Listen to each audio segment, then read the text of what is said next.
यहीं पे आएगी, टाइप करना तो कर सकते हैं। ठीक है,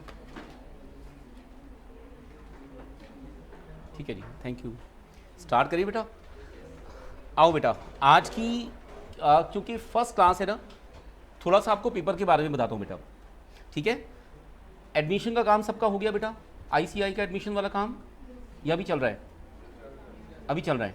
क्या क्या काम हो गया? आईडी बना दिया, आईडी वगैरह बना के? अच्छा, अभी सारा काम करना है। अभी तो 12th के एग्ज़ाम ही आपके रिसेंटली ख़त्म हुए ना?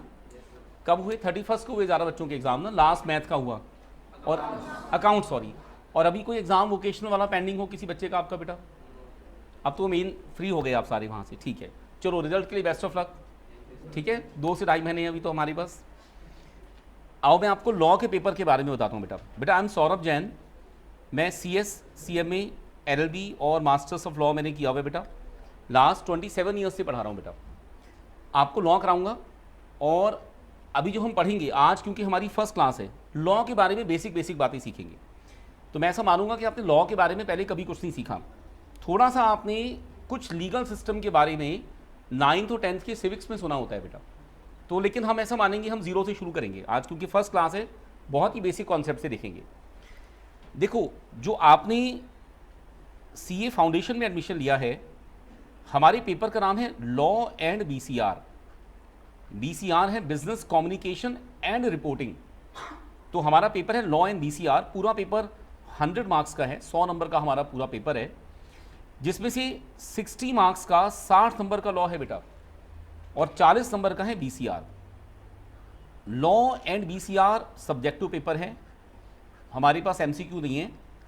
और दो एग्जाम में 2 MCQ आते हैं 100 नंबर में से, एक एक नंबर के 2 MCQs, सिर्फ 2 ही होते हैं बेटा। और पूरे पेपर में, क्योंकि 2 सेगमेंट हैं पेपर में, क्वेश्चन पेपर 2 हिस्सों में डिवाइड होकर मिलेगा। एक ही पेपर मिलेगा, हिस्से 2 होंगे, पार्ट A लॉ का और पार्ट B BCR का। सिंगल आंसर शीट में आपने अटेम्प्ट करना है, एक ही आंसर शीट में आपने सबको अटेम्प्ट करना शुरू करना है। आपकी चॉइस होती है, आप पहले पार्ट A करो चाहे पार्ट B करो। इवन बहुत बार बच्चे पार्ट A और पार्ट B के क्वेश्चन भी मिक्स कर देते हैं, बट मैं हमेशा सजेस्ट करता हूं कि आप एक्सक्लूसिवली पार्ट A पहले ख़त्म करना, उसके बाद पार्ट B पर जाना, या पार्ट B पहले ख़त्म कर देना, उसके बाद पार्ट A पर जाना बेटा। जो पार्ट A है उसका फीचर है लॉ, कि ये हल्का सा इसमें क्वेश्चंस का लेवल डिफ़िकल्ट होगा, जो हमें बड़ा अच्छे से सीखना है। लेकिन इसके अंदर पेपर में आपको टाइम की ज़्यादा दिक्कत नहीं होती बेटा, तो यहाँ पर टाइम हमारे लिए मैनेज करना थोड़ा सा आसान होता है। जो पार्ट B है वो कंपेयर टू पार्ट 1 आसान होगा, इजी होगा, लेकिन इसके अंदर हमारे लिए पेपर बहुत लेंदी है, मतलब हमारे पास ये पेपर टाइम कंज्यूमिंग है। तो यहाँ पर हमें टाइम को मैनेज करना अपने आप में मुश्किल काम है। यहाँ पर टाइम को मैनेज करना पड़ेगा, क्योंकि यहाँ पर टाइम ज़्यादा लगेगा। ईजी है बट लेंदी है, और पहली बार डिफ़िकल्ट है तो आसान है, छोटा है बेटा, आपका टाइम ईजीली मैनेज होगा। जब आप इस पेपर को करोगे, हम लोग क्लास में कैसे पढ़ेंगे बेटा? हमें 3 काम करने हैं। मैं आपको लॉ की बात बताता हूँ पहले। आज जब हम लॉ पढ़ते हैं ना, तो एक स्टूडेंट को, CA के स्टूडेंट को लॉ 3 लेवल में पढ़ाया जाता है बेटा। आप सबसे पहले फाउंडेशन में लॉ पढ़ते हो, ये हमारा फर्स्ट लेवल है जहाँ पर आप लॉ पढ़ रहे हैं। सेकंड, आप लॉ पढ़ने जा रहे हो इंटरमीडिएट में, और थर्ड आप लॉ पढ़ोगे CA फाइनल लेवल में बेटा। जो फाउंडेशन है ये हमारे फंडामेंटल लॉ है, हम इनको बोलते हैं बेसिक लॉ है, क्योंकि आप यहाँ लॉ अपनी लाइफ में फर्स्ट टाइम पढ़ते हैं। कॉमर्स स्टूडेंट्स को 11th-12th में लॉ नहीं पढ़ाया जा रहा, तो लॉ आपने पढ़ना है पहली बार। तो आप पढ़ रहे हो बेसिक लॉ, लॉ क्या होते हैं, कैसे काम करते हैं। और इसमें सबसे इंपॉर्टेंट चीज़ जो आपको सीखनी है कि एज अ चार्टर्ड अकाउंटेंट, अगर आपके सामने केस आए, एक प्रॉब्लम आई, तो आप एक केस स्टडी को कैसे सॉल्व करते हो, केसेस को सॉल्व कैसे किया जाता है। उसके बाद जब आप इंटर में आओगे तो आप इस लॉ की एडवांस एप्लीकेशन सीखोगे, कि एडवांस लेवल पर अगर हम किसी लॉ को, किसी लीगल प्रॉब्लम को सॉल्व करने में लगाए, एडवांस लेवल के केसेस कैसे सॉल्व करें बेटा। फाइनल में आने पे आपका लॉ ऑलमोस्ट रिसर्च लेवल का हो जाता है, कि आप ये सीख रहे हो नए नए लॉ डेवलप हो रहे हैं, वो कैसे अप्लाई करते हैं। अगर 2 अलग लॉज में आपस में कन्फ्लिक्ट हो जाएं तो उनको कैसे रिजॉल्व करते हैं, और इवन एडवांस लेवल की प्रॉब्लम्स वहाँ भी हमारे पास आती हैं। तो हमें तीनों लेवल पर लॉ को बड़ा सिस्टमेटिकली पढ़ना है। यहाँ बेसिक लॉ, उसके बाद उसकी एप्लीकेशंस, उसके बाद उस लॉ में रिसर्च लेवल पे जाएंगे बेटा। आज का काम शुरू करने से पहले एक बात और बताऊंगा कि जब हम लॉ पढ़ते हैं तो हमारे पास एग्जाम्स में दो तरह के क्वेश्चंस होते हैं बेटा। आप पेपर जब करोगे तो आपके पास दो टाइप के क्वेश्चंस होंगे और दोनों ही टाइप के क्वेश्चंस आपको एग्जाम में अटेम्प्ट करने हैं, कंपलसरी हैं बेटा सारे। तो हमारे पास क्या दो टाइप के क्वेश्चन होंगे, एक तो होंगे सीधे सीधे थ्योरी क्वेश्चंस, जैसे आप अपने 11th-12th के लेवल में अपनी BST में पढ़ते थे बेटा, सीधा आपने कॉन्सेप्ट पढ़ा, सीधा थ्योरी क्वेश्चन में आ गया। ये क्वेश्चंस एग्जाम में थोड़े से कम होते हैं। सेकंड हमारे पास क्वेश्चन होते हैं बेटा, इनको बोलते हैं केस स्टडीज। क्या बोलते हैं, बोलो बेटा, शाबाश, एक बार जोर से बोलो, बहुत बढ़िया। ये आपसे क्यों बुलवाया मैंने पता है, क्योंकि एग्जाम में ज़्यादा होते हैं। आपको मैं एक लीगल प्रिंसिपल पढ़ाऊंगा और आपको लीगल प्रिंसिपल के बेस पर एक केस को सॉल्व करना है। तो आपने मेरे साथ पढ़ते हुए ध्यान देना है कि जो आप पढ़ोगे क्लास में, हर कॉन्सेप्ट आपको थ्योरी में सीखना है और हर कॉन्सेप्ट को आपको एक केस में अप्लाई करना सीखना है। ठीक है बेटा, क्योंकि केसेस थोड़े से डिफिकल्ट होते हैं और ये डिफिकल्ट होने का फ़ायदा मिलेगा, ये बड़े स्कोरिंग होते हैं। ज़्यादातर बच्चे जो एग्ज़ाम देते हैं उनको सबसे ज़्यादा प्रॉब्लम इसी हिस्से में आती है बेटा, क्योंकि पेपर का बड़ा हिस्सा है। इसे अटैम्प्ट किए बिना ना हम पास कर सकते पेपर को, और इसको अटैम्प्ट किए बिना ना हम पेपर में अच्छे नंबर ला सकते बेटा।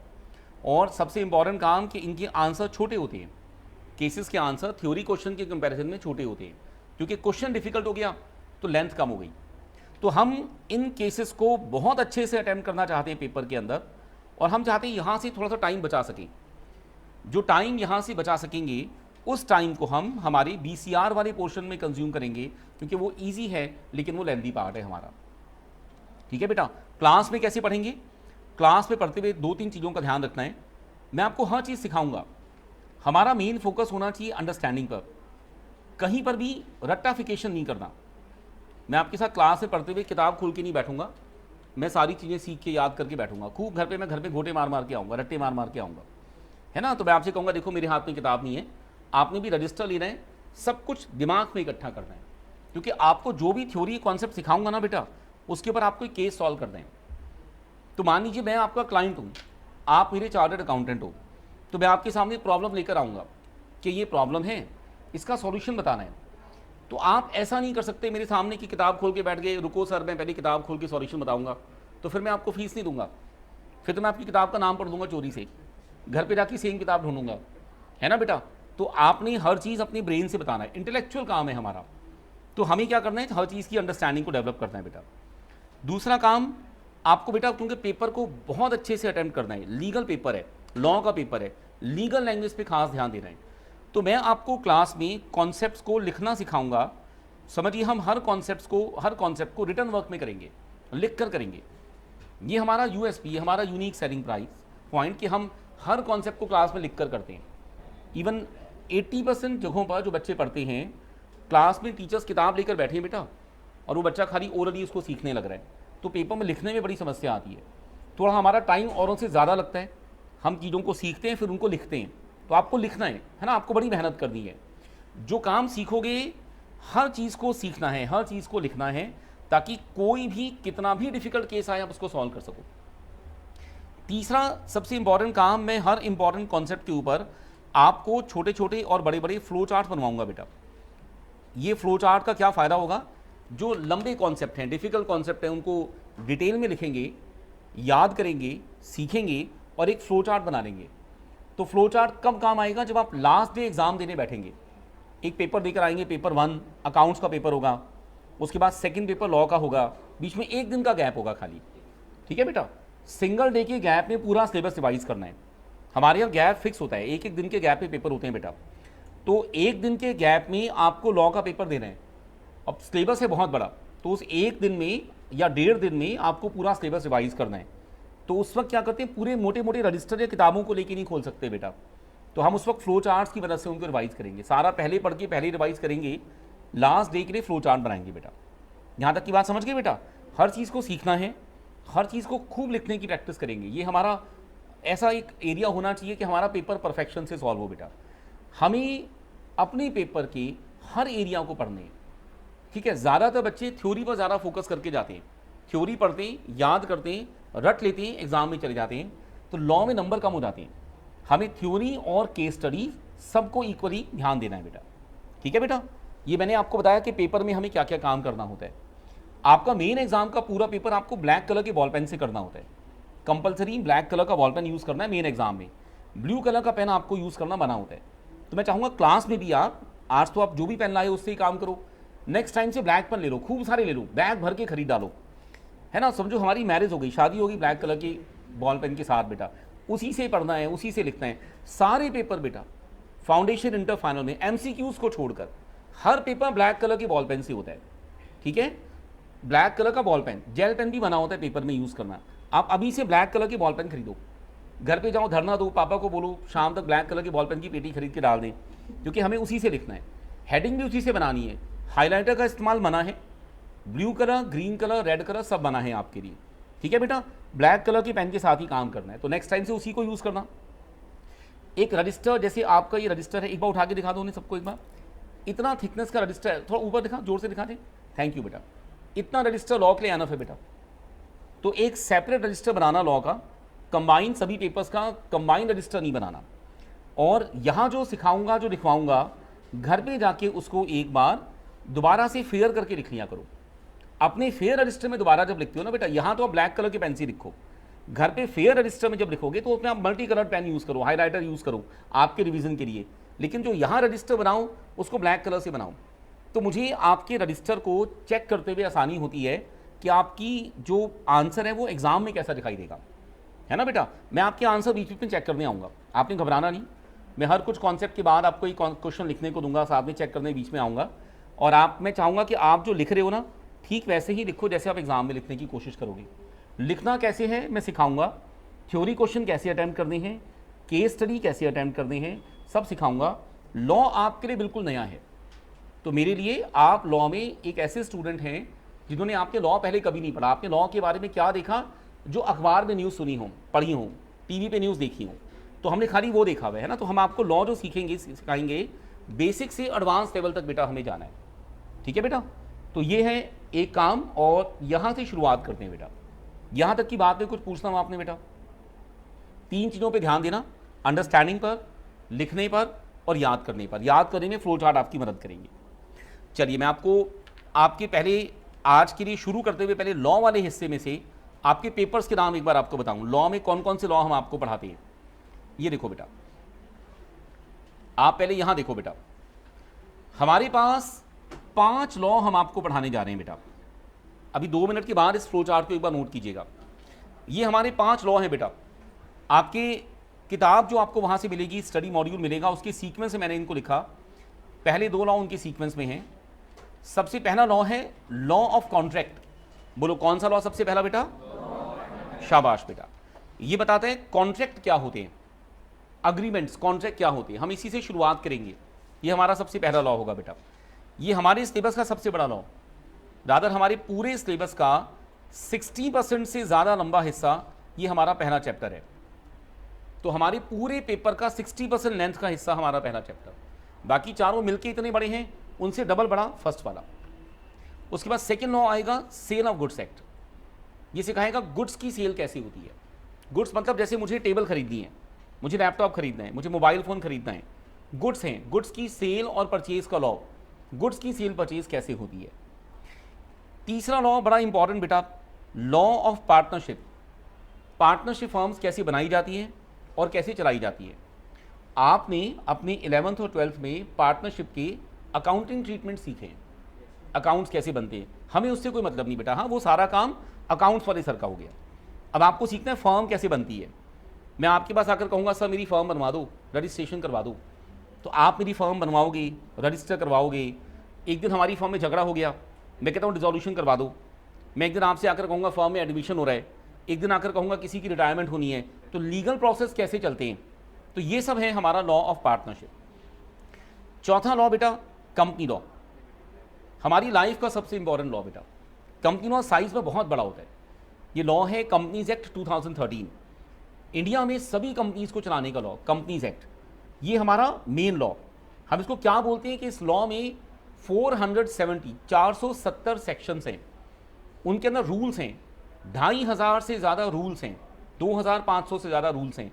ये लॉ इतना बड़ा है कि इसको एक सिंगल पेपर में नहीं रखा जा सकता था बेटा। तो इंस्टीट्यूट ने क्या किया, इस कंपनी लॉ के पेपर को दो बड़े हिस्सों में डिवाइड किया। बोलो बेटा कितने हिस्सों में डिवाइड किया? दो। इस लॉ का लगभग 1/3 हिस्सा सीए इंटर के सिलेबस में डाला गया और इस लॉ का बचा हुआ 2/3 हिस्सा सीए फाइनल के सिलेबस में डाला गया। और आज से कुछ अटेम्प्ट पहले तक, 7-8 अटेम्प्ट पहले तक इसको फाउंडेशन में डाला ही नहीं गया था बेटा।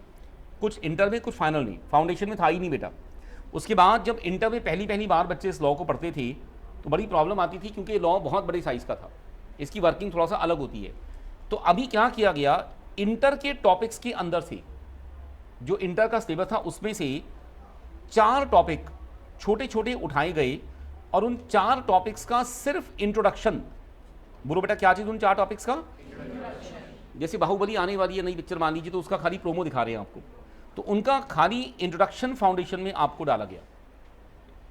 तो आप कंपनी लॉ के 4 टॉपिक्स का सिर्फ इंट्रोडक्शन पढ़ रहे हो, है ना। वो 4 टॉपिक में से भी 2 टॉपिक डिटेल में पूरे आपको इंटर में दोबारा सीखने हैं और उसके बाद इंटर में कंपनी लॉ पढ़ोगे। तो यहाँ से हम आपको क्या कर रहे हैं, कंपनी लॉ के साथ आपकी जान पहचान करवा रहे हैं, कंपनी लॉ कैसे काम करता है।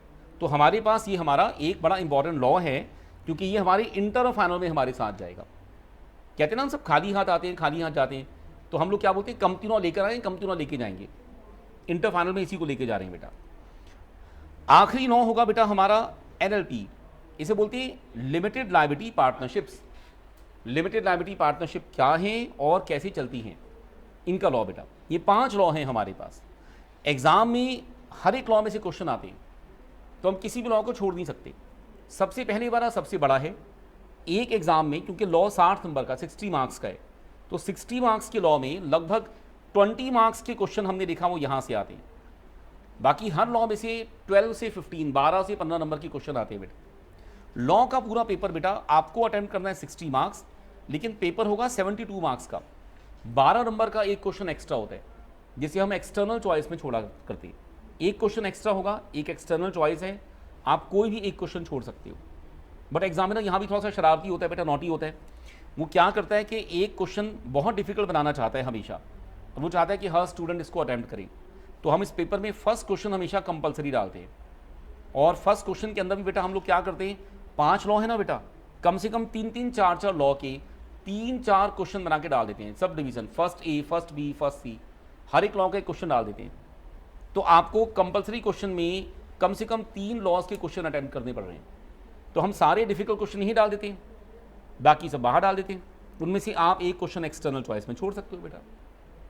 यहाँ तक की बात समझ गए बेटा, है ना। पेपर में 72 मार्क्स का पेपर है लॉ का, 60 अटेम्प्ट करना है। ऐसे ही जो बीसीआर होगा 40 मार्क्स का, वो पेपर होगा 50 मार्क्स का। 50 में से 40 अटेम्प्ट करोगे, एक को चॉइस में छोड़ना है। तो दोनों हिस्सों में एक एक क्वेश्चन चॉइस में छोड़ सकते हैं। बट हमें पेपर में, मैं चाहता हूँ आप जो पढ़कर जाओ, आपको सारे क्वेश्चन आने चाहिए। हमें चूज ही नहीं होना कि एक क्वेश्चन मुझे नहीं आता मैं इससे छोड़ूं, हमें लगता है आना चाहिए। तो आप पेपर में ये डिसाइड करो कि मैं किस में ज़्यादा परफेक्शन से लिखूंगा, है ना, किस में मेरी रिटन स्किल्स या राइटिंग स्किल्स जो है ज़्यादा अच्छी होंगे, उसे अटेम्प्ट करना बेटा। मतलब इस बेसिस पे नहीं छोड़ना कि मुझे नहीं आता। यहाँ तक की बात समझ गए बेटा। तो how many laws we are going to study बेटा? 5। शाबाश, एक बार नाम बताओ। नंबर 1, बहुत बढ़िया। नंबर 2, नंबर 3, नंबर 4 और नंबर 5। क्या मैं बहुत सारा कंपनी लॉ आपको पढ़ाने जा रहा हूँ? कहिए नहीं, only introduction of company law. बाकी चारों लॉज ऑलमोस्ट कंप्लीट हैं, कंपनी लॉ सिर्फ इंट्रोडक्शन है बेटा। ठीक है बेटा। एक और चीज़ आपको दिखाता हूँ, बड़ी इंपॉर्टेंट बात आप देखिए इसके अंदर। हम जो यहाँ इस पॉइंट को देख रहे हैं, ये पॉइंट देखिए बेटा। आधे क्वेश्चन के आसपास एग्जाम में नॉर्मली थ्योरी होते हैं और आधे क्वेश्चन होते हैं केस स्टडीज, है ना। वैसे केस स्टडी हाफ से ज़्यादा होती है नॉर्मली। और एक इस चीज़ को भी देखो बेटा, ये एक बहुत इंपॉर्टेंट हिस्सा कि फर्स्ट चैप्टर में से थ्योरी एंड केस स्टडी दोनों आते हैं, सेकंड चैप्टर में से थ्योरी एंड केस स्टडी दोनों हैं, थर्ड में थ्योरी ज़्यादा है, केस स्टडी है लेकिन बहुत कम। तो मैंने लिखा नहीं केस स्टडी हैं लेकिन बहुत कम। नेक्स्ट कंपनी लॉ में थ्योरी एंड केस स्टडी ज़्यादा, नेक्स्ट वाले में एलएलपी में थ्योरी ज़्यादा, केस स्टडी कम है। यहाँ पर भी केस स्टडी है लेकिन बहुत कम। 3 चैप्टर ऐसे हैं हमारे जहाँ से बहुत ज़्यादा केसेस आपसे पूछे जाते हैं एग्जाम्स के अंदर। एम आई राइट बेटा? ये लॉ की एक बात हुई बेटा। तो चलिए आज का काम शुरू करते हैं। शुरू करने से पहले एक बार आप इस फ्लो चार्ट को ऊपर वाले को नोट करोगे बेटा? हमारे पेपर का स्ट्रक्चर 5 चैप्टर्स का, इसको नोट करो एक बार।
फिनिश बेटा?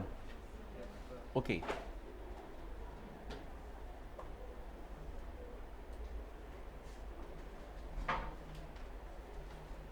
हटा दूं बेटा इसे? तो अच्छा आप बताओ बेटा, फिर आज का काम शुरू करते हैं। मुझे बताओ बेटा, ये आपने सबने इस वर्ड को सुना है लॉ? हाँ, लॉ सुन के क्या समझ में आता है बेटा? क्या होते हैं लॉ बेटा? लॉ क्या होते हैं बताओ? हाँ बोलो बोलो। Rules and regulations. और कुछ लॉ के बारे में बेटा? बहुत बढ़िया, गाइडलाइंस। और बताओ। अच्छा, कौन बनाता है लॉ? गवर्नमेंट बनाती है। सेंट्रल गवर्नमेंट या स्टेट या दोनों?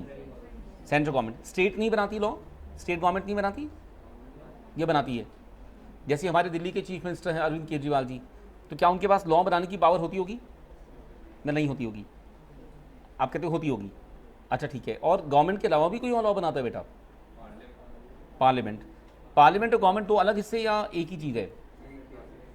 अच्छा चलो ठीक है, बहुत बढ़िया। और बताओ लॉ के बारे में कुछ और, मतलब पार्लियामेंट लॉ बनाती है या गवर्नमेंट लॉ बनाती है? आपने कहा सेंट्रल गवर्नमेंट बनाती है, स्टेट बनाती है। लॉ है रूल्स एंड रेगुलेशंस, गाइडलाइंस। अच्छा, लॉ अप्लाई कौन करता है, एनफोर्स कौन करवाता है? Supreme court.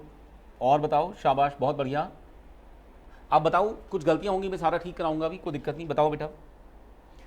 अच्छा एक और बात पूछता हूँ लॉ के बारे में। हाँ, एक सिंपल सी बात बताना मुझे। एक एग्जाम्पल है, मान लीजिए एक छोटा सा एग्जाम्पल। सोचो बेटा, एक बाहर रोड है, बाहर की मेन रोड देखो बेटा, इस पर कितना हैवी ट्रैफिक होता है। बाहर की बड़ी मेन रोड, पंखा रोड, बहुत भारी ट्रैफिक चलता है बेटा। सोचो एक ये आप हो बेटा, और आप पंखा रोड पे एक तरफ खड़े हो सड़क पार करने के लिए, और आपके सामने एक बहुत ही बूढ़ा सा आदमी सड़क पार करने के लिए जा रहा है, पंखा रोड को क्रॉस करने जा रहा है, पर गाड़ियाँ बहुत सारी हैं बेटा। हमें लग रहा है रोड क्रॉस नहीं कर पाएगा। ठीक है, एक एग्जाम्पल लेते हैं। सोचो क्लास खत्म करने के बाद अपने घर जा रहे थे। सोचो मैडम क्लास खत्म करने के बाद घर जा रही हैं, कई घंटे क्लास चली, थकी हुई, भारी सा बैग हाथ में लेके, उसके बाद अपने घर जा रही है, पंखा रोड पे खड़ी है रोड क्रॉस करने के लिए। ठीक है, सामने से बूढ़ा सा आदमी जा रहा है रोड क्रॉस करने, वहाँ पे खड़ा है। अब वो बहुत बूढ़ा आदमी है, ट्रैफिक के बीच में से निकल नहीं पाएगा। हमें लग रहा है एक्सीडेंट हो सकता है, चोट लग सकती है, मर सकता है। तो वो इसकी तरफ देखता है, कहता है कि क्या मेरी मदद करोगे सड़क पार करने में? अभी बेचारी खुद पढ़ पढ़ के थक गई, सुबह सुबह क्लास शुरू हो गई और कई घंटे बैठ के पढ़ाई की, थकी भी जा रही है, हाथ में बैग है बड़ा भारी सा, ये उसकी हेल्प नहीं करती। मन में सोचती है कि अच्छी बात है, बूढ़ा मरेगा, ऐसे ही सिर खा रहा है मेरा। राइट? सोचो, ऐसा सोचती है। तो मैं आपसे पूछता हूँ कि इज शी राइट और रॉन्ग? वो सही है या गलत है? चलो एक बात है, मॉरली रॉन्ग है, लॉ वाइज नहीं, या लॉ वाइज भी रॉन्ग है? अच्छा ठीक है, और बताओ, शाबाश, बहुत बढ़िया बात। मतलब उसने ठीक किया, गलत किया? गलत किया। ओके, देखो बेटा, लॉ जो है ना, आप ध्यान से देखना, लॉ हमें राइट एंड रॉन्ग सिखाता है। देखो मैंने आपसे पूछा इज शी राइट और रॉन्ग, तो लॉ सिखाता है राइट एंड रॉन्ग। लॉ से अलग हटके एक वर्ड होता है, इसे बोलते हैं एथिक्स, कहते हैं एथिकल ड्यूटी, एथिक्स। एथिक्स हमें सिखाते हैं गुड एंड बैड। तो आपसे पूछता हूं, मैं दोबारा पूछता हूं, आप इन दोनों वर्ड्स को सुन के बड़ा अच्छा समझ में आ सकता है। मैं पूछता हूं, इज शी गुड और बैड? मतलब वो अच्छा बच्चा है, गंदा बच्चा है? कहो जी बैड, शी इज बैड, गंदा बच्चा। बुरा नहीं मानना, नाराज नहीं होना तुमने, ठीक है? तो मैं कहूंगा भाई शी इज बैड, है ना, she is not good. Ethically उसने बुरा किया। इसको सही और गलत नहीं बोलते, सही और गलत होता है राइट एंड रॉन्ग, अच्छा बुरा होता है गुड और बैड। तो एथिकली एक इंसान ने बुरा किया जब आपने उस बूढ़े आदमी की मदद नहीं की, लेकिन लीगली शी इज राइट। उसके ऊपर कोई लीगल ड्यूटी नहीं थी उस बूढ़े आदमी को सड़क पार कराने की। आपने बूढ़े आदमी को सड़क पार कराई, that is your ethical duty, that's not a legal duty, है ना बेटा? आप इसी एग्जाम्पल को दोबारा देखो बेटा। सोचो बेटा, आप क्लास खत्म करके अपने घर जा रहे हो, और इमेजिन करो कि उसे मेट्रो से जाना होता है। तो मेट्रो में जाता है बेटा, वो भी बिल्कुल थका हुआ, 5 किलो का बैग हाथ में लेके, 5-6 किताबें, रजिस्टर्स हाथ में लेके जा रहा है बेचारा, 4 घंटे 5 घंटे पढ़ के जा रहा है। मेट्रो पे बैठा हुआ है बेटा, नॉर्मल सीट पे बैठा हुआ है बेटा, और नॉर्मल सीट पे बैठा हुआ है, सामने अगेन एक बहुत ही बूढ़ा सा आदमी आ गया, हैंडीकैप आदमी आ गया, एक पैर नहीं है उसका, बैसाखी के सहारे चलता हुआ आया, कह रहा जी मुझे सीट दे दो। तो he is sitting on the normal seat, ये हैंडीकैप लोगों वाली सीट पर नहीं बैठा। उसने सीट देने से मना कर दिया, उसने कहा मैं तुम्हें सीट नहीं दे रहा। तो अब आप देखो, इज ही राइट और रॉन्ग? ही इज राइट, है ना? एथिकली पूछता हूं, ही इज गुड और बैड? बहुत बढ़िया। तो लॉ हमें राइट एंड रॉन्ग सिखाता है। मोस्ट ऑफ द पीपल, दुनिया के ज्यादातर लोग राइट एंड रॉन्ग को और गुड और बैड को मिक्स कर देते हैं। लॉ सिखाता है right and wrong, law good और बैड नहीं सिखाता। एम आई राइट बेटा? गुड और बैड सिखाते हैं एथिक्स। तो हम आपको पढ़ा रहे हैं लॉ, हम आपको एथिक्स नहीं पढ़ा रहे। तो किसी भी केस स्टडी का आंसर बनाते हुए, किसी भी लॉ को पढ़ते हुए कभी भी गुड और बैड की एथिकल प्रिंसिपल्स में नहीं डालते, हमेशा सही और गलत के प्रिंसिपल्स में देखते हैं। जो एज पर लॉ हुआ वो सही है, जो एज पर लॉ नहीं हुआ वो गलत है, दैट इज रॉन्ग। ठीक है बेटा? एक और क्वेश्चन आपसे पूछता हूं, अब आप इस पर भी ध्यान दो। सोचो आपके नेबरहुड में, आपके पड़ोस में एक आदमी रहता है, बहुत ही एजिड सा आदमी है। इमेजिन करो कि तुम्हारे नेबरहुड में एक पर्सन रहते हैं, एक बूढ़े से अंकल जी रहते हैं, और एक दिन पता लगा कि हार्ट स्ट्रोक पड़ा, हार्ट अटैक पड़ा। उनके घर वाले बाहर कह रहे हैं जी आकर के प्लीज़ उनकी हेल्प करो। अब आसपास कोई ऐसा पर्सन नहीं है जो उसको हॉस्पिटल ले जा सके। और सोचो कि तुम ड्राइविंग करते हो, तुम अपने घर के बाहर उस दिन घूम रहे थे, तुमने देखा जी पड़ोस में रहने वाले बूढ़े से अंकल जी को हार्ट अटैक पड़ा, इन्हें हॉस्पिटल ले जाएंगे तो बच सकते हैं। तो वो क्या करती है, फटाफट उसको गाड़ी में बिठाती है। अब वो माइनर है, उसके बाद ड्राइविंग लाइसेंस नहीं है, वो उसको कार में बिठाती है, उसको ड्राइविंग आती है अच्छे से, उसको ले जाती है। रास्ते में एक रेड लाइट थी, वो कहती भी रेड लाइट पे रुकूंगी, तो फिर तो पता लगा कि अंकल जी ऊपर ही पहुंच गए। तो उनकी मदद करने को क्या करती है, रेड लाइट भी जंप कर डालती है। तो माइनर ऊपर से बिना लाइसेंस के ड्राइविंग कर रही है, तीसरा रेड लाइट भी जंप कर गई, बट उसे हॉस्पिटल पहुंचा दिया एंड ही सेव्ड, वो बच गया। तो मैं पूछता हूँ उसने सही किया गलत किया? शी इज़ राइट और रॉन्ग? शाबाश, she is wrong. Legally she is wrong, ethically she is good, है ना बेटा?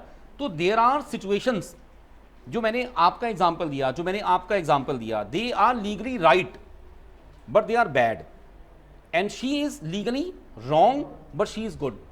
तो राइट और रॉन्ग गुड और बैड से मैच नहीं करते, है ना बेटा? एवरीथिंग विच इज राइट, हर चीज जो राइट है जरूरी नहीं है कि वो गुड भी हो, बट हर चीज जो बैड है जरूरी नहीं है कि वो रॉन्ग भी हो, है ना बेटा? तो इनमें कोई मैचिंग नहीं है। हम स्ट्रिक्टली लॉ के अकॉर्डिंग जब किसी भी केस को पढ़ते हैं, किसी भी प्रोविजन को पढ़ते हैं, किसी भी प्रॉब्लम को सुनते हैं, तो हम एज पर लॉ आंसर देते हैं। आप कभी कभी न्यूज़ पढ़ते हैं, आप कभी कभी न्यूज़ देखते हैं, टीवी पे न्यूज़ देखिए बहुत सारी, तो बड़ी सारी बात न्यूज़ में वो आपको कुछ केसेस बताते हैं, कहते हैं एक्स ने वाई को मार दिया। अभी लास्ट 3-4 महीने पहले आपने न्यूज़ पढ़ी होगी, एक डेली का ही शायद एक केस था, एक पर्सन ने अपनी गर्लफ्रेंड को मार दिया, उसकी बॉडी के पीसेस काट के फ्रिज में रखे, है ना? कितना क्रूअल केस था। तो मैंने भी पहली बार न्यूज़ को देखा, मुझे भी बड़ा ख़राब लगा। तो मैं एज ए लॉयर काम करता हूँ, तो मैंने जब इस केस को देखा तो मैंने क्या देखा कि न्यूज़ चैनल उस केस को सुना रहा था बड़ा सेंसेशनल तरीके से, कि there was a girlfriend, there was a boyfriend, दोनों का झगड़ा हुआ, है ना? दोनों में बहुत ज़्यादा झगड़े होते थे, ही वॉज वेरी क्रूअल, अपनी गर्लफ्रेंड को मार दिया, पीसेस फ्रिज में रख के बैठा हुआ है। हमने कभी एवरीथिंग इज़ बैड, हर चीज़ बुरी है, हर चीज़ रॉन्ग है, बट आप जब तक कोर्ट में इस्टेब्लिश नहीं करेंगे कि उसने अपनी गर्लफ्रेंड को मारा, आप जब तक इस्टेब्लिश नहीं करेंगे कि उसने उसके पीसेस काटे, उसने उसके पीसेस को फ्रिज में संभाल के रखा, उसके बाद कहीं फेंक कर आया, तब तक तो हमारे लिए वो इनोसेंट है। तो एज पर लॉ ना बड़ा रिजिड है। वो कहते भाई हमने न्यूज़ में देखा कि उसने अपनी गर्लफ्रेंड को मारा, उसकी बॉडी की पीसेस कट कर दिए, बट किसी ने काटते हुए देखा थोड़ा ना बेटा। ऐसा थोड़ा ना कि उसकी बॉडी को लेके बाहर रोड पे आ गया था, कहता आओ जी 100 रुपये किलो बेचूंगा, पीसेस कट करके लेके जाओ। Nobody has seen. उन दोनों के झगड़े होते थे, till now we haven't seen. हमारे पास एक भी डायरेक्ट एविडेंस ऐसा नहीं आ रहा जो कह रहा जी मैंने इसको उसे मारते हुए देखा। हमने क्या देखा? उनकी व्हाट्सएप चैट देखी, है ना? हमने क्या देखा जो हमने न्यूज़ में सुना।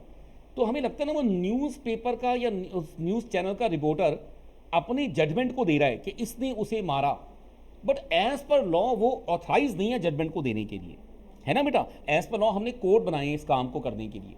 तो कभी कभी हम लोग लॉ में क्या देखते हैं कि सेंसेशनल न्यूज़ देख रहे हैं कि ए ने बी का मर्डर कर दिया, आप न्यूज़ देखेंगे ए ने बी को मारा, बट हम जब तक कोर्ट में उसे स्टैब्लिश ना करें ना, तब तक हमारे लिए वो केस वीक केस होता है।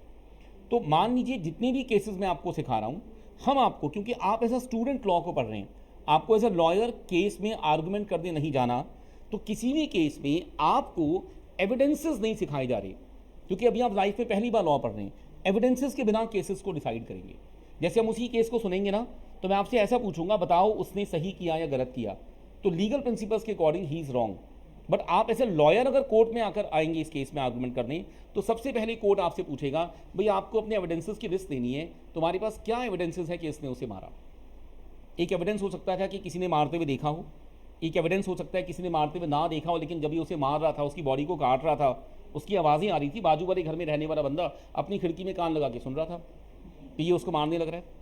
तो somebody has seen him, somebody has heard him committing the crime, या क्राइम के बाद उसने किसी को व्हाट्सएप चैट पे भेजा कि आज मैंने उसे मारा, उसकी बॉडी के पीस कट के बड़ा मजा आया। तो अगर हमें कुछ भी मिले, देखो हमें एक ऐसा एविडेंस मिले जो किसी ने देखा हो, किसी ने इसको काम करते हुए सुना हो, किसी ने उस मैसेज को पढ़ा हो, तो हमारे लिए ईजी हो गया प्रूव करना। वरना हमारे लिए वो कहानी है ना। सबसे पहली बात हम कोर्ट में प्रूव करेंगे उन दोनों का कोई ऐसा रिलेशन था। सेकेंड थिंग हम प्रूव करेंगे जिस दिन उसका मर्डर हुआ वो उस घर में थी, that girl was with in that house.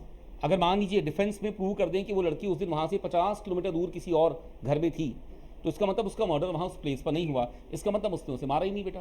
तो आप इन सब डिटेल्स में, एविडेंसेस की डिटेल्स में नहीं जा रहे, क्योंकि आप ऐसे लॉयर केस में आर्गूमेंट नहीं कर रहे, आपको हम सिंपल लीगल प्रिंसिपल सिखा रहे।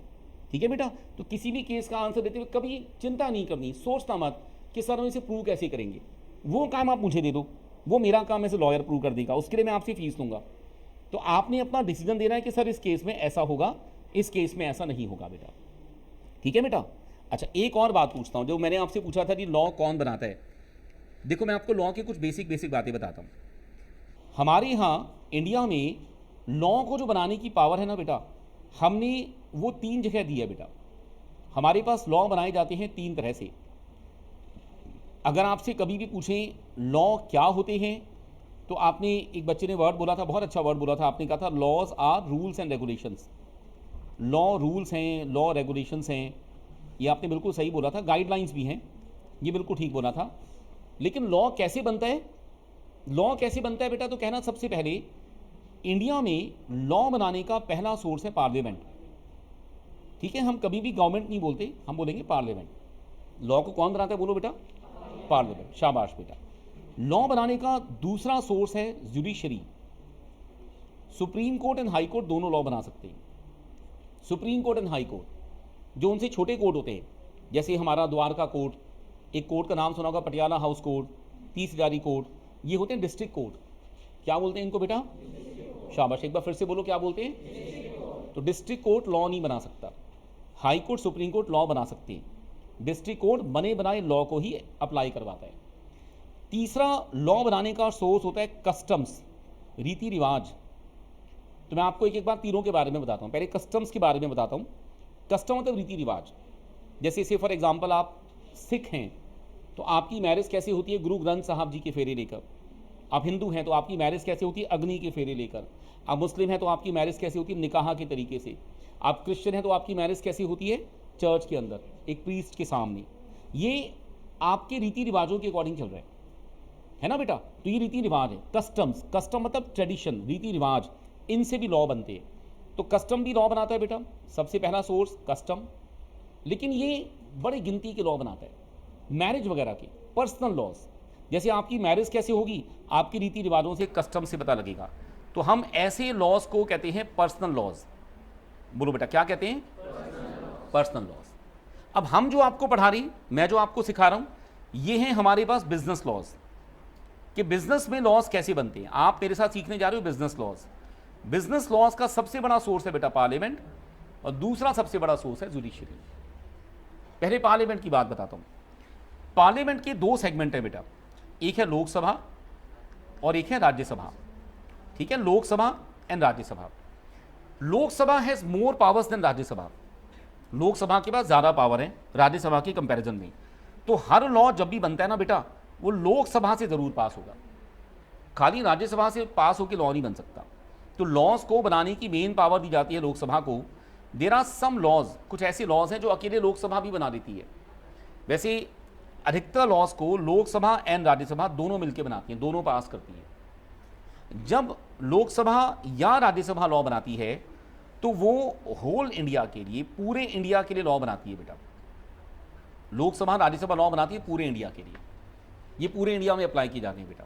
मैं आपको एक लॉ बनाता हूँ, लोकसभा का बनाया हुआ लॉ, बड़ा अच्छा लॉ का नाम है कंपनीज एक्ट 2013। ये हमारी लोकसभा राज्यसभा ने बनाया, पूरे इंडिया में काम करता है। जब हम लोकसभा राज्यसभा को देखते हैं तो हम बात करें नेशनल लेवल की, इंडिया के लेवल की बात करें बेटा, तो नेशनल लेवल पर लॉ कौन बनाता है, तो आप कहना पार्लियामेंट। कौन बनाता है, बोलो बेटा। पार्लियामेंट के कितने सेगमेंट हुए, 2। कौन कौन से, बहुत बढ़िया। लोकसभा राज्यसभा लॉ बनाती हैं तो इंडिया में कहां पर अप्लाई करते हैं, होल इंडिया। कहाँ पर अप्लाई करते हैं? Whole India. ये एक चीज़ हुई बेटा। जैसे पार्लियामेंट है, सेंट्रल गवर्नमेंट की पार्लियामेंट है, ऐसे ही स्टेट गवर्नमेंट की होती है लेजिस्लेटिव असेंबली। लेजिस्लेटिव असेंबली क्या होती है बोलो बेटा? शाबाश, एक बार फिर से बोल दो बेटा। इसे हिंदी में कहते हैं विधानसभा। जो लेजिस्लेटिव असेंबली होती है ना बेटा, इसका जो लीडर होता है, लेजिस्लेटिव असेंबली का लीडर, उसे चीफ मिनिस्टर बोलते हैं, है ना। इसके जो मेंबर होते हैं उन्हें बोलते हैं member of legislative assembly, MLA. जैसे हमारी दिल्ली गवर्नमेंट की जो लेजिस्लेटिव असेंबली है, हमारे चीफ मिनिस्टर हैं अरविंद केजरीवाल जी। जो पार्लियामेंट होती है ना बेटा, यहाँ जो लोकसभा के लीडर होते हैं उन्हें बोलते हैं प्राइम मिनिस्टर ऑफ इंडिया। तो पार्लियामेंट नेशनल लेवल की होती है, लेजिस्लेटिव असेंबली स्टेट लेवल की होती है बेटा। यूपी की लेजिस्लेटिव असेंबली, उनके लीडर यूपी के चीफ मिनिस्टर योगी आदित्यनाथ जी। तो जो लेजिस्लेटिव असेंबली होती है ना बेटा, ये भी लॉ बनाती है, लेकिन ये लॉ बनाती है अपनी स्टेट के लिए। तो हर स्टेट की अपनी लेजिस्लेटिव असेंबली है जो उसके लिए लॉ बनाती है। तो लॉ बनाने के कितने तरह के सोर्स हुए बेटा? बोलो 3। How many sources of law are there? 3 बेटा। नंबर 1 बोलो बेटा। शाबाश। और पार्लियामेंट जब भी बोलोगे ना, तो खाली पार्लियामेंट नहीं बोलना, फिर आपने बोलना है पार्लियामेंट एंड लेजिस्लेटिव असेंबली। बोलो क्या क्या बोलो? शाबाश, एक बार फिर से बोलो। अब क्योंकि बहुत बड़ा वर्ड हो गया ना, इसको ऐसे हेडिंग यूज नहीं कर सकते, तो हमने इनके लिए शॉर्टकट रखा। इन दोनों को शॉर्टकट बोल के हम कहते हैं लेजिस्लेचर।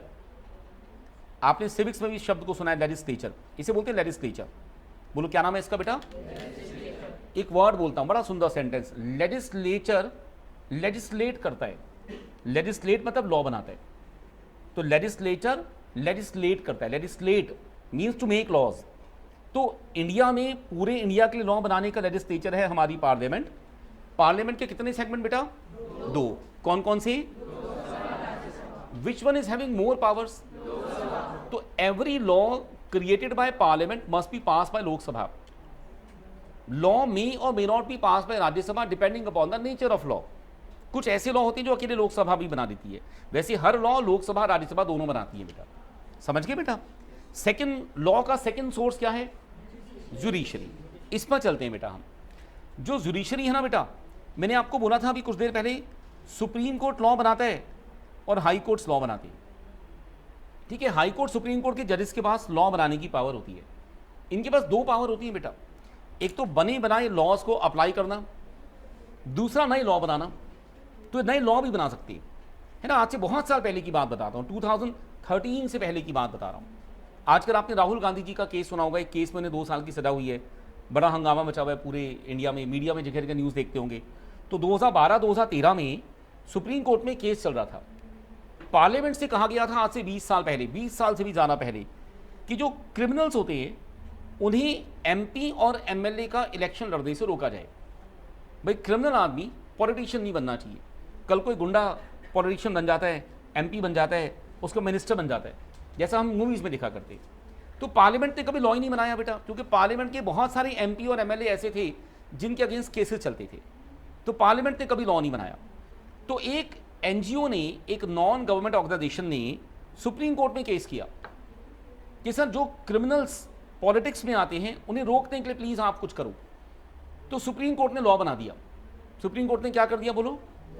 एक बार फिर से बोलो, क्या कर दिया? लॉ बना दिया। लॉ वैसे पार्लियामेंट बनाती है बेटा, बट उस मैटर पे पार्लियामेंट ने लॉ नहीं बनाया। तो सुप्रीम कोर्ट ने लॉ बना दिया। उसने कहा कि अगर कोई भी क्रिमिनल क्राइम करता है और अगर उसे इस क्राइम में 2 साल या उससे ज़्यादा बड़ी सजा हो जाती है, तो उसके बाद वो एमपी और एमएलए का इलेक्शन नहीं लड़ेगा। जब तक सजा चल रही है तब तक भी नहीं लड़ेगा, और जब सजा खत्म होने के बाद 6 साल नहीं बीत जाते तब तक नहीं लड़ेगा।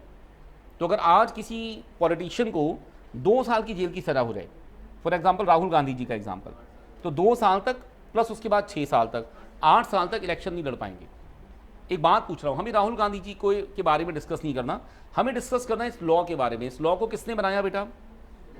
सुप्रीम कोर्ट ने बनाया। किसने बनाया बोलो बेटा? पार्लियामेंट भी बना सकती थी, बट उसने नहीं बनाया, सुप्रीम कोर्ट ने बना दिया। इसी लॉ को हाई कोर्ट भी बना सकते थे बेटा, लेकिन अगर हाई कोर्ट लॉ बनाता तो सिर्फ अपनी स्टेट के लिए बनाता। जिस स्टेट का हाई कोर्ट है स्टेट के लिए बनाता। चंडीगढ़ हाई कोर्ट है बेटा, तो हरियाणा और पंजाब के लिए लॉ बनाता है। मुंबई हाई कोर्ट, महाराष्ट्र के लिए लॉ बनाता है, दिल्ली हाई कोर्ट बेटा इंडिया गेट से थोड़ा सा आगे पूरी दिल्ली के लिए लॉ बनाता है बेटा, सुप्रीम कोर्ट बनाता है पूरे इंडिया के लिए। तो मैं आपको कहता हूं लॉ का सेकंड सोर्स है supreme court and high court. बोलो कौन सा सोर्स बेटा? सेकंड सोर्स समझ में आ गया बेटा?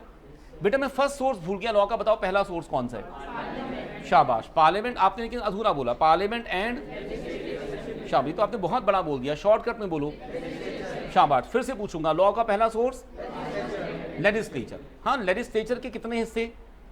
दो। अब बोलो parliament and legislative assembly. Parliament के कितने हिस्से? दो। कौन कौन से? Lok Sabha, Rajya Sabha. Which one is more powerful? Every law must be pass by Lok Sabha. बहुत बढ़िया, ये एक बात हो गई बेटा, है ना? यहां तक की बात सब क्लियर है? ओके, एक बात और बताता हूं बेटा, हमारी पार्लियामेंट कब बनी थी बेटा पता है? हमारी पार्लियामेंट पहली बार बनी थी 1951 के बाद, जब हम रिपब्लिक बने थे। हमारा कॉन्स्टिट्यूशन अप्लाई हुआ था। 1947 में हम इंडिपेंडेंट हो गए थे, बट हमारे पास इलेक्शन नहीं हुए, चुनाव नहीं हुए। तो 1947 से 1951 तक हमारे यहाँ एक बॉडी थी जिसको हम कॉन्स्टिट्यूएंट असेंबली कहते थे, लेजिस्लेटिव असेंबली कहते थे, बट उसको पार्लियामेंट नहीं बोलते थे बेटा। 1950 के बाद हमारा कॉन्स्टिट्यूशन बन के तैयार हुआ। 1951 में पहली बार जनरल इलेक्शन हुए, उसके बाद हमारी पार्लियामेंट बनी। तो एक बात पूछता हूँ, 1951 से पहले तो बेटा हमारे पास पार्लियामेंट नहीं होती थी बेटा, नहीं होती थी ना बेटा। तो बिफोर 1951 हमारे यहाँ क्योंकि पार्लियामेंट नहीं होती थी, तो बड़ा सिंपल, बिफोर 1951 पार्लियामेंट नहीं थी तो लॉ कौन बनाता था? या 1947 से पहले बता दो, आसान हो जाएगा बताना। हमारी लॉ कौन बनाता होगा? ब्रिटिशर्स बनाते होंगे। ब्रिटिशर्स क्यों बनाते होंगे बेटा? क्योंकि इंडिया ब्रिटिश कॉलोनी था, हमारे यहाँ ब्रिटिश गवर्नमेंट चलती थी। तो मैं एक बात बोलूँगा आपको बेटा, 1951 से पहले जितने भी लॉ थे इंडिया के, उन्हें किसने बनाया होगा? 1951 से पहले हमारे लॉज को ब्रिटिश पार्लियामेंट बनाती थी। बोलो कौन बनाती थी बेटा? 1947 में हम इंडिपेंडेंट हुए, 51 में हम रिपब्लिक बनी, उसके बाद से हमारी लॉ कौन बनाती है? हमारी अपनी पार्लियामेंट, है ना बेटा? मैं आपको जो सबसे पहला लॉ पढ़ाऊंगा ना आज, इस लॉ का नाम है इंडियन कॉन्ट्रैक्ट एक्ट। मैंने कहा था लॉ ऑफ कॉन्ट्रैक्ट, और मजेदार बात बताता हूं, इंडियन कॉन्ट्रैक्ट एक्ट बना था 1872 में, है ना? ब्रिटिशर्स के टाइम पे बना था बेटा। तो इसे किसने बनाया होगा बेटा बोलो? ब्रिटिश पार्लियामेंट ने। हमारी पार्लियामेंट ने तो नहीं बनाया होगा ना? क्यों नहीं बनाया होगा हमारी पार्लियामेंट ने? क्योंकि हमारे पास पार्लियामेंट ही नहीं थी बेटा। तो हमारे पास इस लॉ को ब्रिटिश पार्लियामेंट ने बनाया। ये देखो, ये लॉ ऐसे बनते हैं, और इन सभी लॉज में चाहे ब्रिटिशर्स बनाई चाहे हम आज बनाएं, इन लॉज के नाम के आखिर में हम दो शब्द यूज करते हैं, दो वर्ड यूज करते हैं। एक तो वर्ड यूज कर सकते हैं इनके नाम के आखिर में, ये मैं यहां लिखता हूं, एक तो वर्ड यूज करते हैं एक्ट, और नहीं, दूसरा कभी कभी हम वर्ड यूज करते हैं कोड। कोड, दो वर्ड यूज करते हैं, एक्ट या कोड। समझ गए बेटा? एक्ट का बड़ा अच्छा एग्जांपल, कंपनीज एक्ट 2013 देखो, एक्ट वर्ड है। या ये वाला नाम देखो, इंडियन कॉन्ट्रैक्ट एक्ट। तो पार्लियामेंट के बनाए हुए लॉज के आखिर में आप कौन कौन से दो वर्ड यूज करते हैं? बोलो बेटा। बहुत बढ़िया। एक्ट का कोई example? Companies act, Indian contract act. मैं आपको जितने भी लॉ पढ़ाऊंगा ना, इंडियन पार्टनरशिप एक्ट, सबके नाम के आखिर में एक्ट लगा हुआ है। ठीक है बेटा? एक लॉ का नाम बताता हूं, आपने सब इसका नाम सुना भी होगा, अखबारों में बहुत सुना होगा, न्यूज़ में सुना होगा बेटा। लॉ का नाम है IPC, Indian penal code, Indian panel code भी कहते हैं। क्रिमिनल लॉ है, क्राइम्स को डिफाइन करता है। देखो नाम के आखिर में है कोड, CODE, कोड।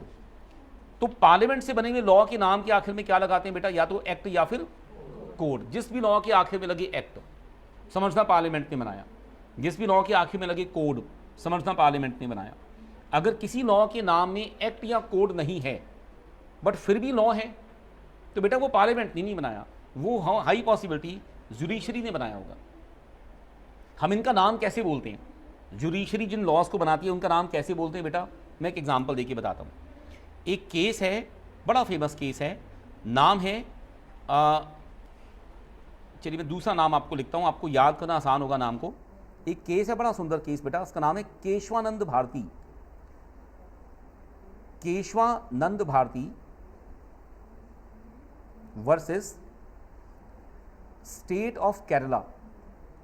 देखिए, केरला गवर्नमेंट के ऊपर केस किया था केशवानंद भारती नाम के बंदे ने। तो नाम केस का ऐसे बनता है, Keshavananda Bharati versus state of Kerala. जिसने केस शुरू किया है उसका नाम पहले आ रहा है, जिसके अगेंस्ट केस हुआ उसका नाम उसके बाद आता है, Keshavananda Bharati versus state of Kerala. इस केस में सुप्रीम कोर्ट ने फंडामेंटल राइट्स के बारे में एक लॉ बनाया था।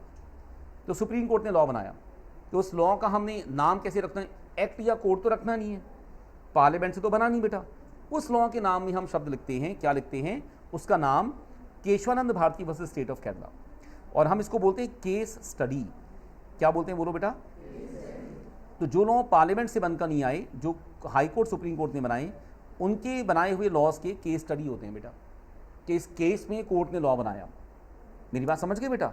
तो इनके नाम की पहचान कैसे होगी, इसमें एक नाम होगा वर्सेस करके दूसरा नाम होगा बेटा। ये बात समझ लें बेटा, एक नाम वर्सेस करके दूसरा नाम। हाई कोर्ट या सुप्रीम कोर्ट का केस है, उन्होंने किसी केस को डिसाइड किया, वो लॉ बन गया। हाई कोर्ट लॉ बनाएगा तो अपनी स्टेट के लिए, सुप्रीम कोर्ट लॉ बनाएगा तो पूरे इंडिया के लिए। यहाँ तक की बात सब क्लियर है बेटा। एक बार फिर से पूछूं, लॉ के कितने सोर्सेज हुए, 3। फर्स्ट वाला लेजिस्लेचर, शाबाश, अब आपने बिल्कुल ठीक बोला। देखो तीसरी चौथी बार में बिल्कुल ठीक हो गए बेटा आंसर। लेजिस्लेचर के कितने हिस्से बेटा, 2 बेटा। कौन कौन से, बिल्कुल सही बोला आपने, बिल्कुल ठीक बोला। पार्लियामेंट किसके लिए लॉ बनाती है, होल इंडिया।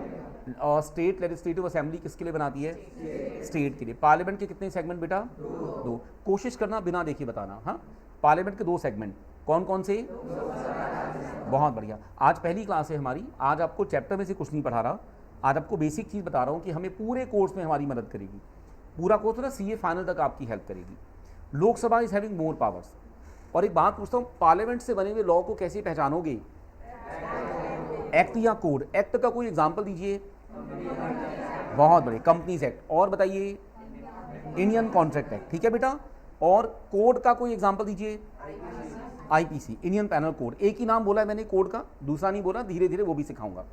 उसके बाद लॉ को बनाने का सेकंड सोर्स बेटा जुडिशरी, बहुत बढ़िया। अब आपके वर्ड्स कितने अच्छे हो गए। इससे पहले आप कोर्ट बोल रहे थे, किसी ने सुप्रीम कोर्ट बोला था, इससे पहले आप पार्लियामेंट बोल रहे थे, किसी ने सेंट्रल गवर्नमेंट भी बोला था, स्टेट गवर्नमेंट बोला था। आपके वर्ड कितने अच्छे हो गए। ये लीगल लैंग्वेज भी आप बोल रहे हो बेटा। आधे घंटे पहले जो बोल रहे थे वो लीगल लैंग्वेज नहीं थी बेटा। आधे घंटे पहले आप आम आदमी पार्टी ज्वाइन करके बैठे थे, अब आपने खास आदमी पार्टी ज्वाइन कर ली, CA वाली, है ना बेटा। तो हम कभी नहीं बोलते गवर्नमेंट, हम बोलते हैं लॉ बनाने वाली बॉडी पार्लियामेंट।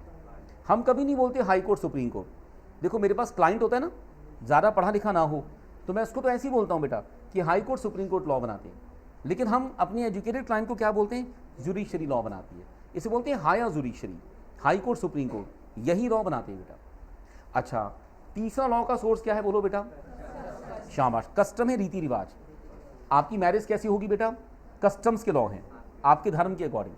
मैं हिंदू हूँ तो मेरी मैरिज हिंदू धर्म के अकॉर्डिंग होगी, मैं सिख हूँ तो मेरी मैरिज सिखिज्म के अकॉर्डिंग होगी। सिख धर्म में मैरिज को बोलते हैं आनंद कारज, है ना। इस्लाम में मैरिज को बोलते हैं निकाह। तो हर धर्म की मैरिज के रूल्स अपने अलग। मान लीजिए मैं जैन हूँ, हाँ मैं हिंदू हूँ, और सोचो अगर मैं कहता हूँ कि मुझे गुरुद्वारे में गुरु ग्रंथ साहब जी की फेरी लेकर शादी करनी है, तो मेरी मैरिज नहीं हो सकती जब तक कि मैं सिख धर्म को अडॉप्ट ना करूँ।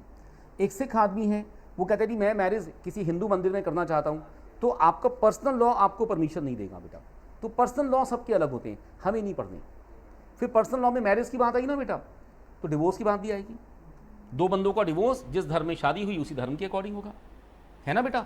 आपकी मैरिज सिखिज्म के अकॉर्डिंग हुई तो डिवोर्स भी उसी के अकॉर्डिंग होगा। आपकी मैरिज इस्लाम के अकॉर्डिंग हुई तो डिवोर्स भी उसी के अकॉर्डिंग होगा। तो ये सब हैं हमारे कस्टम्स के लॉ। अच्छा, मैरिज होगी, डिवोर्स होगा, तो एक बात आएगी, अगर किसी बच्चे को अडॉप्ट करना हो, एडॉप्शन, एक बच्चे को गोद लेना है, एडॉप्शन करना है, तो वो कैसे चलेगा, कस्टम, रीति रिवाजों के, आपके धर्म के अकॉर्डिंग, है ना बेटा। एक इंसान की डेथ होगी तो उसके मरने के बाद, हिंदी में कहते हैं उसकी विरासत, इंग्लिश में कहते हैं इनहेरिटेंस। उसकी इनहेरिटेंस कैसे जाएगी, उसके परिवार को पैसा कैसे मिलेगा। एक्स नाम के बंदे की डेथ हो गई तो उसका पैसा उसकी वाइफ को दोगे, या वाइफ को छोड़ के उसके बच्चों को दोगे, या उन्हें छोड़ के फादर को दोगे, या उन्हें छोड़ के मदर को दोगे, या भाई बहन को दोगे, किसको देंगे, बोलो बेटा। एक इंसान की डेथ होगी तो उसके बाद पैसा उसकी वाइफ को दें, उसके बच्चों को दें, पेरेंट्स को दें, या भाई बहन को दें। अच्छा, नहीं मान लीजिए विल जैसी कोई बात ना हो तो फिर किसको दें, मतलब पहला हक किसका होना चाहिए, उस इंसान की। बहुत बढ़िया, आपने बहुत जल्दी आंसर दिया, लेकिन ये गलत हो गया, ठीक है। ये मैंने जानबूझ के पूछा आपसे। एक इंसान के मरने के बाद उसकी प्रॉपर्टी पर हक उसकी वाइफ का है, उसके हस्बैंड का है, मतलब उसके लाइफ पार्टनर का। या उसके बच्चों का या उसके पेरेंट्स का या उसके भाई बहन का, मैं डिसाइड नहीं करता, ये उसका पर्सनल लॉ, उसका धर्म डिसाइड करेगा।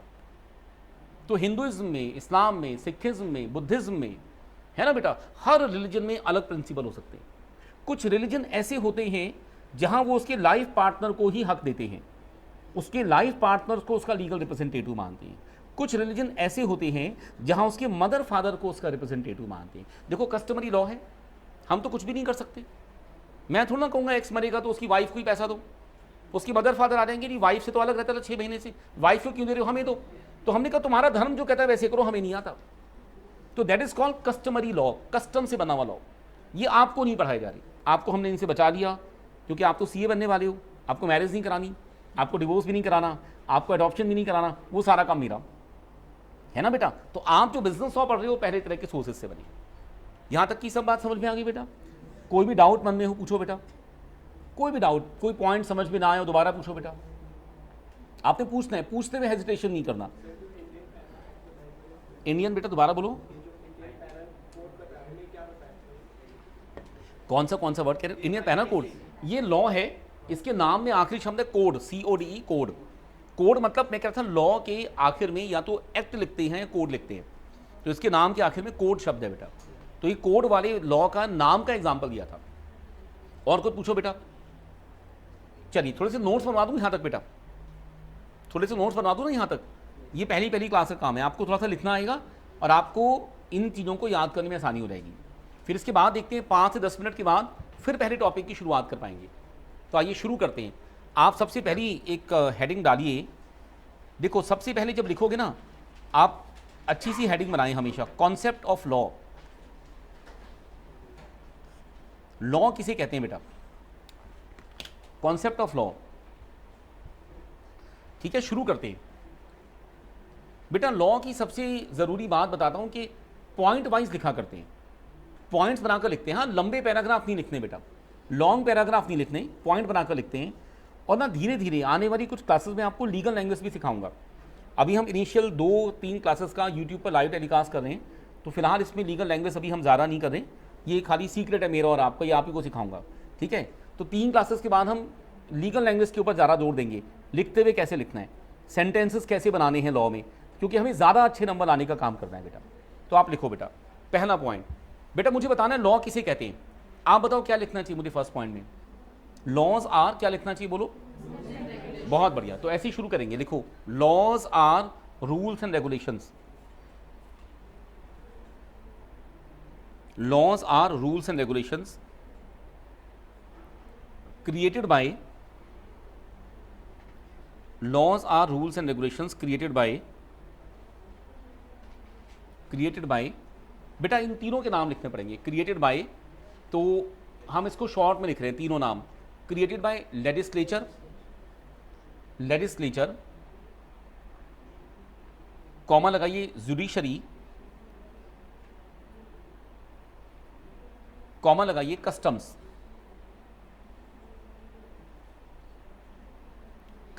उसके बाद अगला पॉइंट बेटा,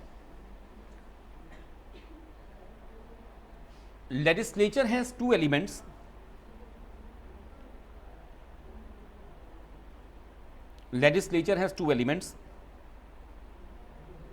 बेटा आप बताओ लेजिस्लेचर के 2 एलिमेंट कौन कौन से हैं बेटा, बोलो। बहुत बढ़िया, तो पहले लिखेंगे legislature has 2 element, parliament and legislative assembly. Parliament and legislative assembly, parliament and legislative assembly, इनको दोनों को अलग अलग अंडरलाइन कर देना, पार्लियामेंट को अलग, लेजिस्लेटिव असेंबली को अलग। नेक्स्ट पॉइंट बेटा, parliament makes laws for whole India, parliament makes laws for whole India, parliament law बनाती है पूरे इंडिया के लिए। Parliament makes laws for whole India and it has, इसके कितने सेगमेंट हैं बेटा मुझे बताओ? 2 बेटा, इट हैज 2 सेगमेंट्स, बेटा नाम बताओ? बहुत बढ़िया, it has 2 segments, Lok Sabha and Rajya Sabha. इसी में आगे लिखा हूं, सेम पॉइंट आगे चल रहा है। Lok Sabha has more powers,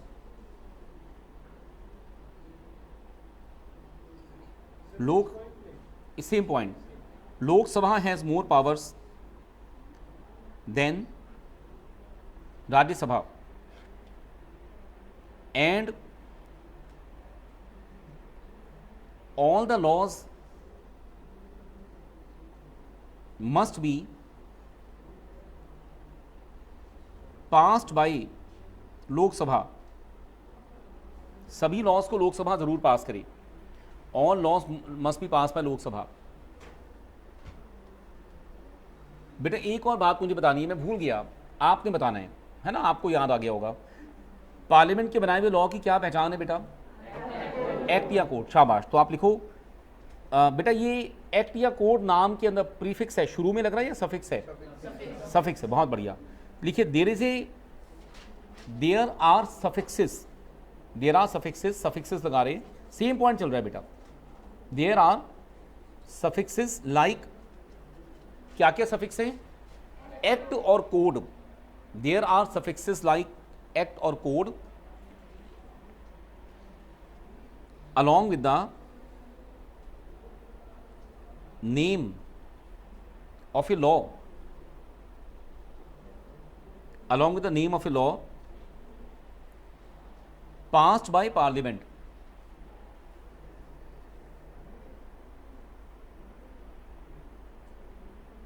along with the name of a law passed by parliament. For example, बेटा कुछ एग्जाम्पल दो आप, कहो companies act, for example companies act, और बेटा कोड का भी एग्जाम्पल दो। इंडियन पैनल कोड, पैनल है PENAL, कॉमा लगाइए, इंडियन पैनल कोड, ठीक है, इंडियन पैनल कोड, उसके हाँ PENAL पैनल नहीं बेटा, इंडियन पैनल कोड एक लॉ है जो पार्लियामेंट ने बनाया था, इसीलिए नाम के आखिर में हमने कोड शब्द लगा रखा है। अब अगला मेन पॉइंट बेटा, अगला पॉइंट कौन सा पॉइंट है? थर्ड है, फोर्थ है? ये थर्ड था, अब फोर्थ आएगा। फोर्थ लिखो बेटा, fourth point, second source of law. हाँ जी, क्या शुरू किया मुझे बोलो बेटा? Second source of law is, आप बताओ, judiciary. Second source of law is judiciary, second source of law is judiciary. Law का सेकंड सोर्स है judiciary, which includes supreme court and high court.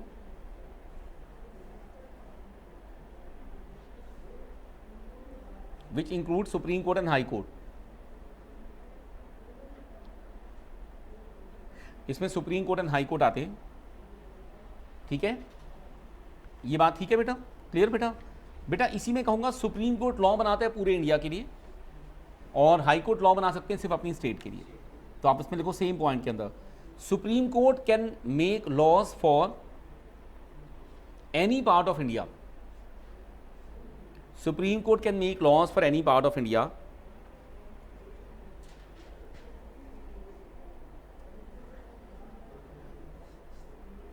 and high court can make laws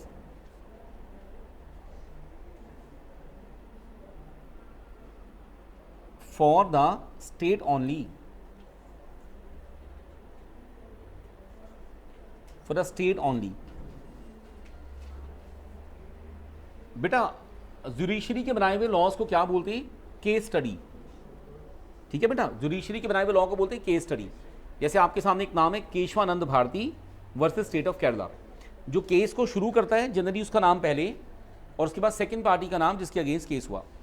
तो आप same point में लिख भी लो, laws made by judiciary are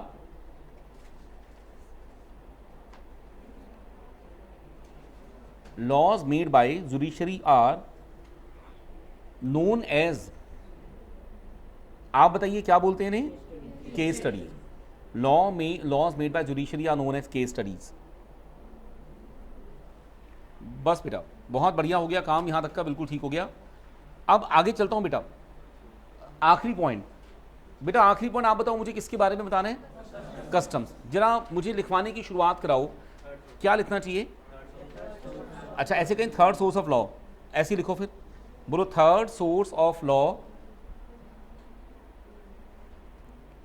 third source of law is, इस word को पूरा बोल देता हूं, customs and traditions. Third source of law is customs and traditions. Third source of law is customs and traditions. ठीक है बेटा, कस्टम्स एंड ट्रेडिशंस। एक बात बताओ, ये किस तरह के लॉ को बनाते हैं? पर्सनल लॉ, जैसे कि पर्सनल मैटर, जैसे कि मैरिज, डिवोर्स, एडॉप्शन, इनहेरिटेंस। और एक वर्ड सुना होगा फैमिली पार्टीशन, है ना, पुराने ज़माने की हिंदी पिक्चरों में होता था, भाइयों में बंटवारा हो रहा है तो हम कहेंगे फैमिली पार्टीशंस। तो हम कहेंगे these laws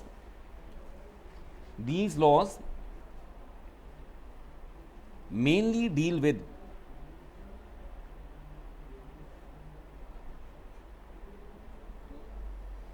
these laws mainly deal with personal matters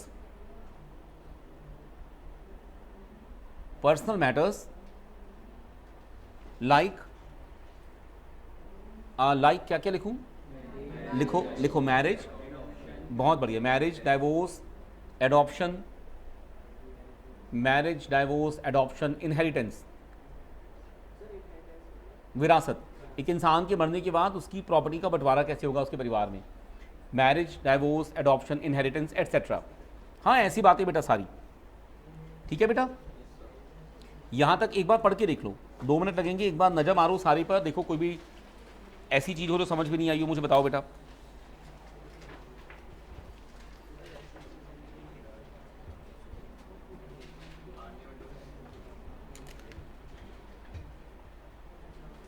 समझ में आ गया सारा? हाँ बेटा,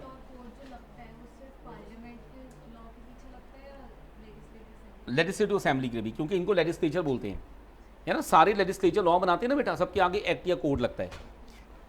एक क्वेश्चन है कि क्या पार्लियामेंट के बनाए हुए लॉ के आगे ही एक्ट या कोड लगाते हो या लेजिस्लेटिव असेंबली के आगे भी?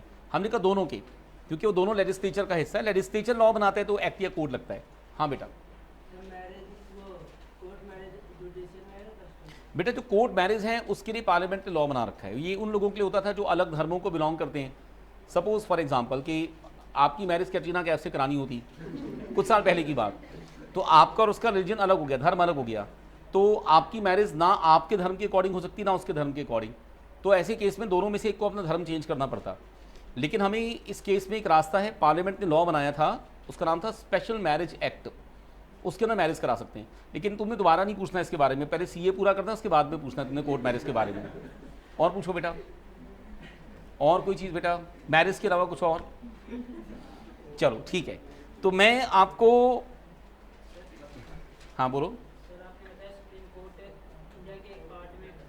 किसी पार्ट के लॉ बना सकता है, पूरे इंडिया के लिए बना सकता है, एनी पार्ट, मतलब इंडिया के किसी भी हिस्से के लिए, छोटे हिस्से के लिए, बड़े हिस्से के लिए, पूरे के लिए, सबके लिए। लेकिन लिखते ऐसे हैं कि सुप्रीम कोर्ट इंडिया के किसी भी हिस्से के लिए लॉ बना सकता है, किसी का भी मतलब पूरे इंडिया के लिए भी बना सकता है।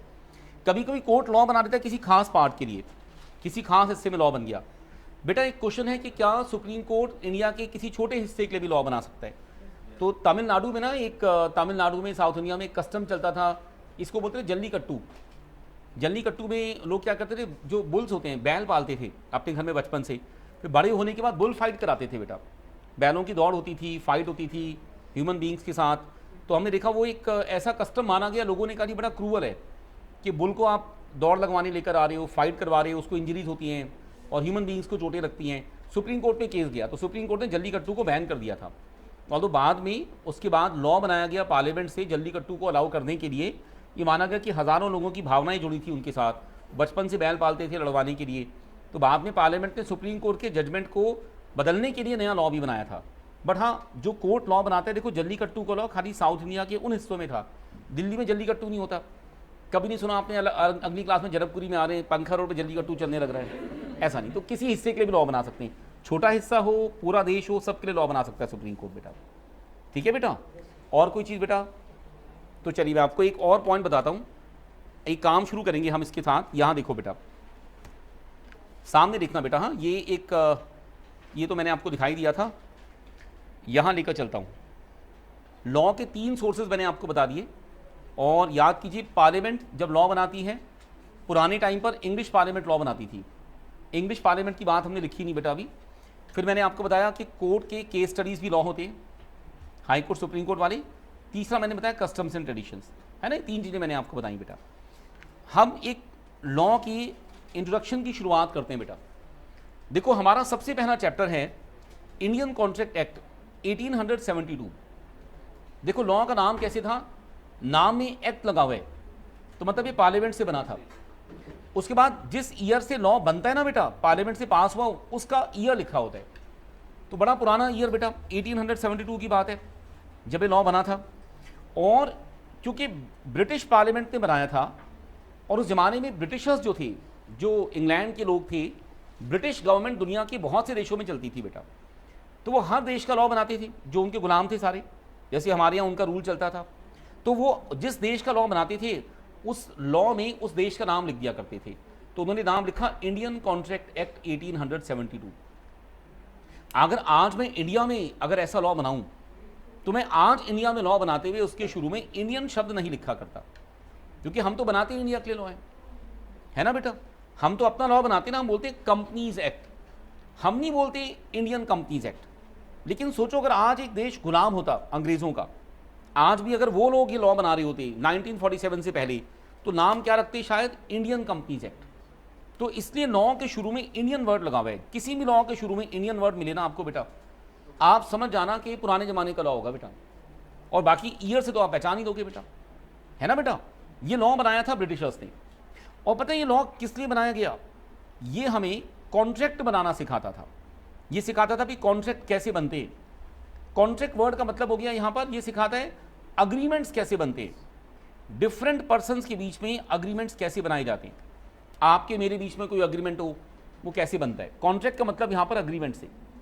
जैसे आप अपनी लाइफ को देखो तो हमारी पूरी ज़िंदगी चारों तरफ किसी ना किसी अग्रीमेंट से बनी हुई है। आप पढ़ने के लिए आए, आपका इंस्टीट्यूट के साथ एक अग्रीमेंट हुआ, आप उन्हें फीस देंगे, वो आपको पढ़ाएगा। मेरा भी उनके साथ अग्रीमेंट, मैं भी फीस लूँगा, आपको पढ़ाऊँगा। आप सब मोबाइल फ़ोन यूज़ कर रहे हैं, सिम कार्ड यूज़ करें किसी कंपनी का, वोडाफोन, आइडिया, जियो, जो भी यूज़ करते हो, आपका अग्रीमेंट है उसके साथ। आप उनको रिचार्ज करवाते हो, आप उनकी बिल्स पे करते हो, वो आपको सर्विस दे रहे हैं, है ना बेटा। आपके घर में इलेक्ट्रिसिटी का कनेक्शन है, उस कंपनी से आपका अग्रीमेंट है, वो आपको सर्विस दे रही है, आप उन्हें बिल पे करते हो। आप मेट्रो में ट्रैवल करते हो, आपका अग्रीमेंट होता है, आप उनका टोकन खरीदते हो, पैसा देते हो, आपको लेकर जा रहे हैं।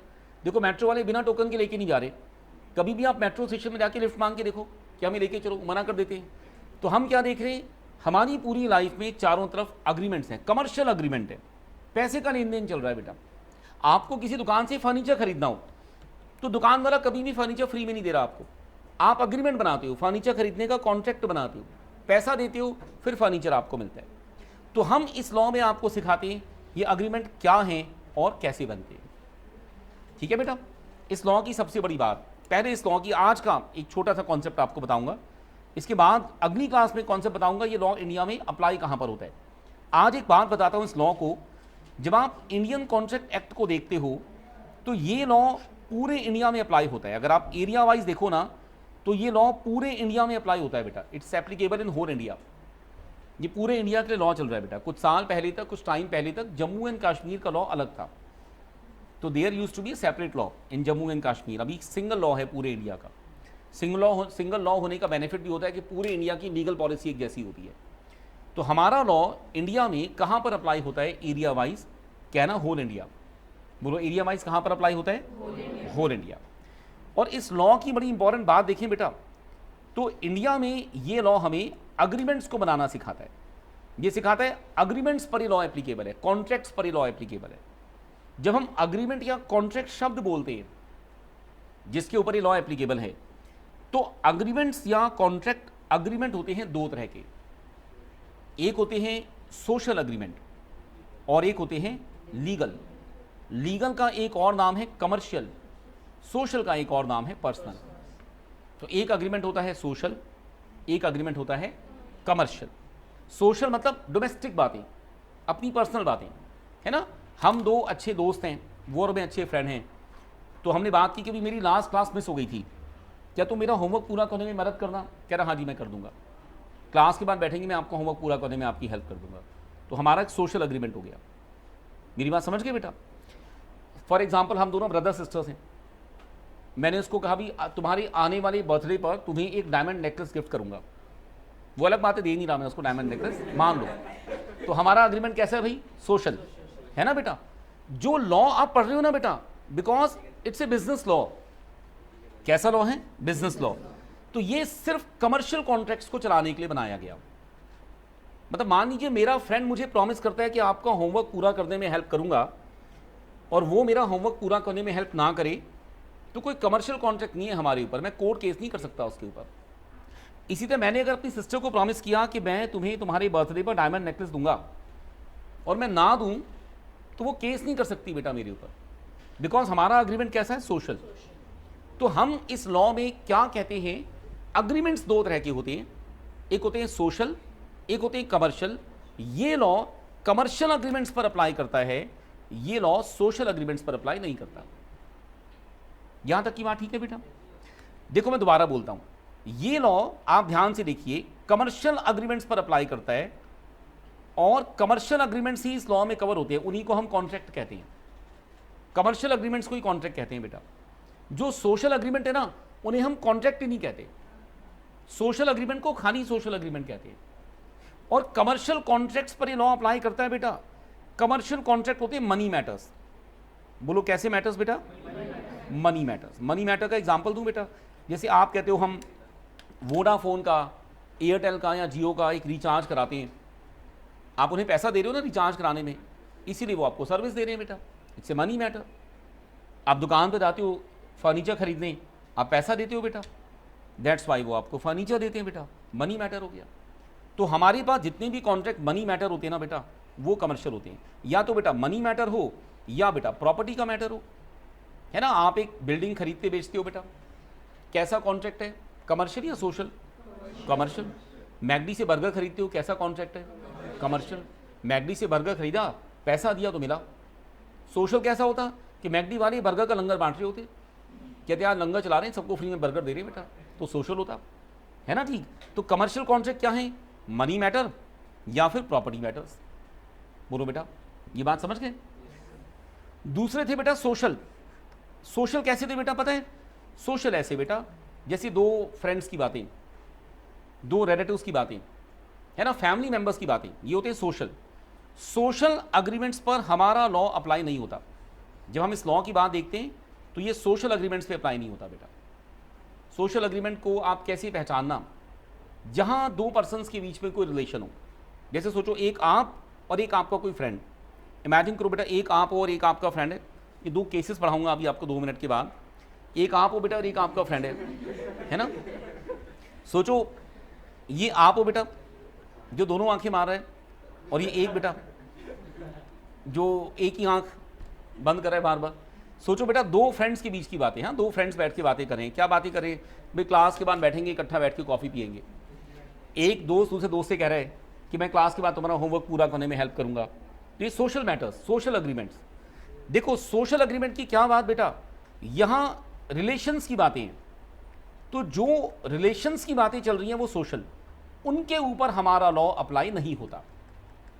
जो मनी मैटर या प्रॉपर्टी मैटर है वो है कमर्शियल, उनके ऊपर हमारा लॉ अप्लाई होता है। ठीक है बेटा? पिछले वाली स्लाइड पूछता हूं एक बार, एरिया वाइज इंडिया में ये लॉ कहां अप्लाई होता है? Whole India. बहुत बढ़िया, the law is applicable in whole India. अब ये वाला पूछ रहा हूं, ये लॉ किसी कॉन्ट्रैक्ट के नेचर वाइज, अग्रीमेंट के नेचर के अकॉर्डिंग कौन से अग्रीमेंट्स पर अप्लाई होता है? कमर्शियल। कौन से पर अप्लाई नहीं होता? सोशल पर अप्लाई नहीं होता। कमर्शियल को कैसे पहचानते हैं? मनी मैटर या प्रॉपर्टी मैटर। और सोशल को कैसे पहचानते हैं? रिलेशंस की बातें। यहां तक सब ठीक है बेटा? हाँ,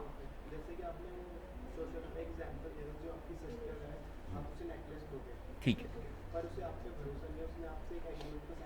देखो वो हमारे लॉ में कुछ प्रोविजंस होते हैं आगे, अभी आप बेसिक पढ़ रहे हो ना बेटा, वो एडवांस प्रोविजंस होते हैं कि हम सोशल मैटर्स में कभी कभी एक ट्रांजैक्शन को पक्का करने के लिए उसको लिखवा डालते हैं।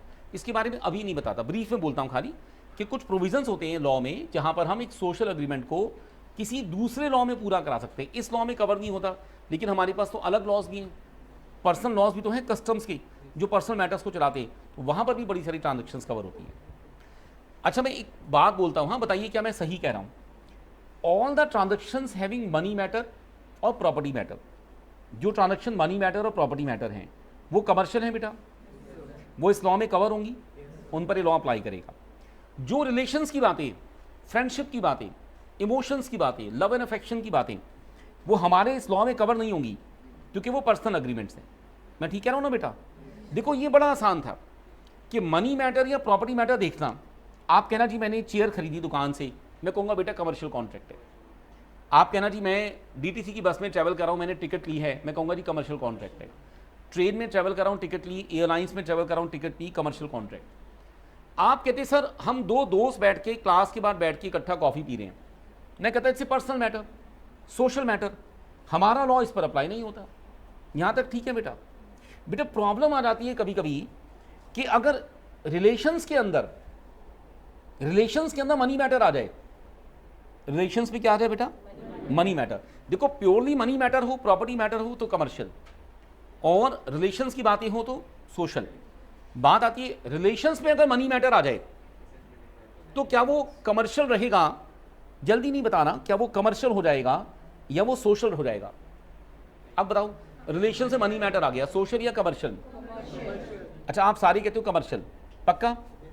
ओके, मैं आपको केस बताता हूं, ठीक है?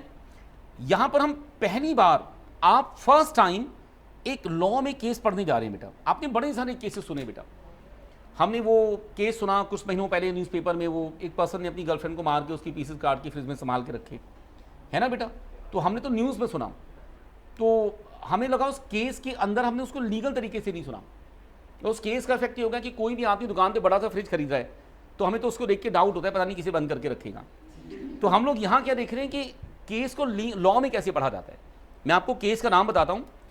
केस करने वाले पर्सन का नाम है बेल्फर वर्सेस दूसरी पार्टी का नाम है बेल्फर। अब आपको नाम सुन के लगेगा एक बंदे ने अपने ऊपर ही केस कर दिया। ये बेटा सरनेम है इनके, और ये दोनों हस्बैंड वाइफ हैं। वाइफ ने केस किया हस्बैंड के ऊपर, जैसे इंडिया में नहीं सरनेम होंगे, हस्बैंड वाइफ का सरनेम सेम ही होता है, गुप्ता वर्सेस गुप्ता, तो नाम है मिसेस बेल्फर वर्सेस मिस्टर बेल्फर। तो मिसेस बेल्फर ने अपने हस्बैंड मिस्टर बेल्फर पे केस किया। थोड़ा पुराना केस है बेटा, है 60-70 ईयर्स से भी पुराना केस। तो मैं मॉडर्न टाइम में थोड़ा सा मॉडिफाई कर रहा हूँ इसको आपको सिखाने के लिए, क्योंकि पुराने ज़माने का केस ऐसे ही पढ़ेंगे ना तो फिर वो बड़ा अजीब सा लगता है। तो हल्का सा मॉडिफाई कर रहा हूँ, थोड़ा सा इसमें थोड़ा सा स्पाइसी बनाने केस को सीखने के लिए, ताकि आप इसके लीगल प्रिंसिपल को सीख सको। तो वाइफ ने केस किया है हस्बैंड के ऊपर बेटा, और हमें देखना है इनके रिलेशन में मनी मैटर आ गया था। तो आपको देखना है मनी मैटर अगर रिलेशन में आ जाए तो वो कमर्शियल होगा या सोशल। जैसे आप ज़्यादा बच्चों ने कहा कमर्शियल, तो मैं आपको इस केस की बात बताता हूँ। ये हमारे केस के हीरो बेटा मिस्टर बेल्फर, और ये इनकी वाइफ बेटा मिसेस बेल्फर। ठीक है, थोड़ा सा टेढ़े हो गए बेटा, कोई बात नहीं।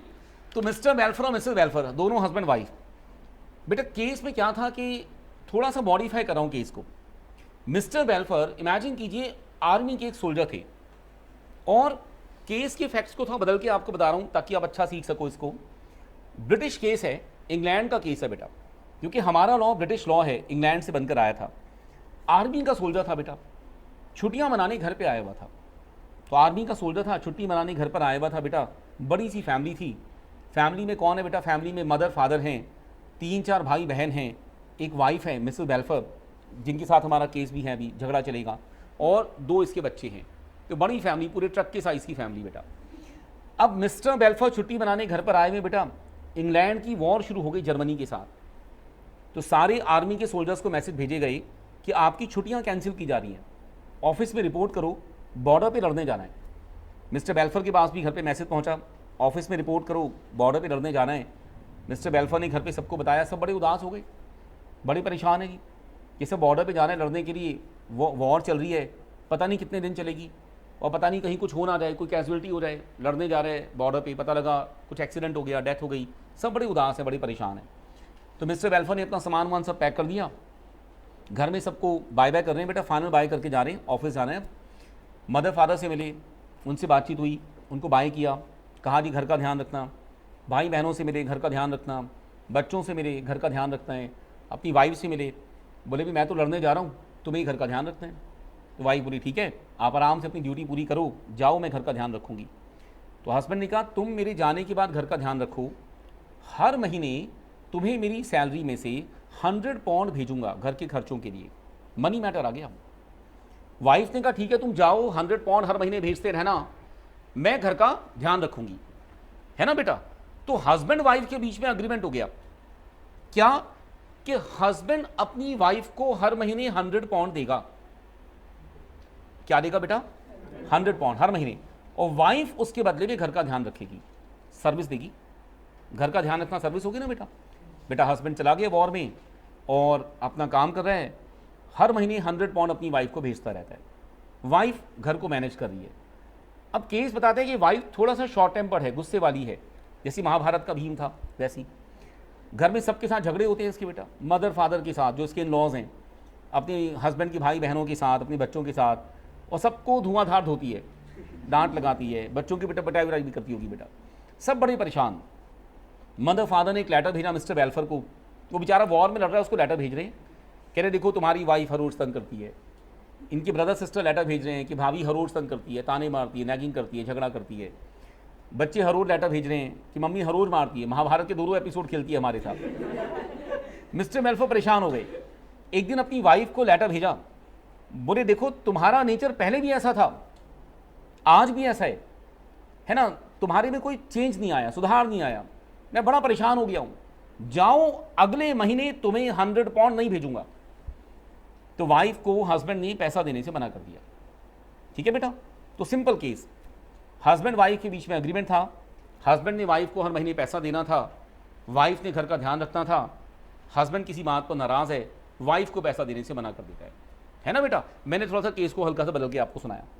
बेटा वाइफ ने हस्बैंड को लेटर भेजा, पैसा नहीं भेजोगे हम घर में खाएंगे कैसे, पैसा तो भेजना पड़ेगा, बट हस्बैंड नहीं माना। तो वाइफ ने अपने हस्बैंड पर केस किया कि माय लॉर्ड, मेरा अग्रीमेंट था मेरे हस्बैंड के साथ, every month he was suppose to send me money, हर महीने उसने मुझे पैसा भेजना था, और मैं उससे अपने घर को मैनेज करती हूं।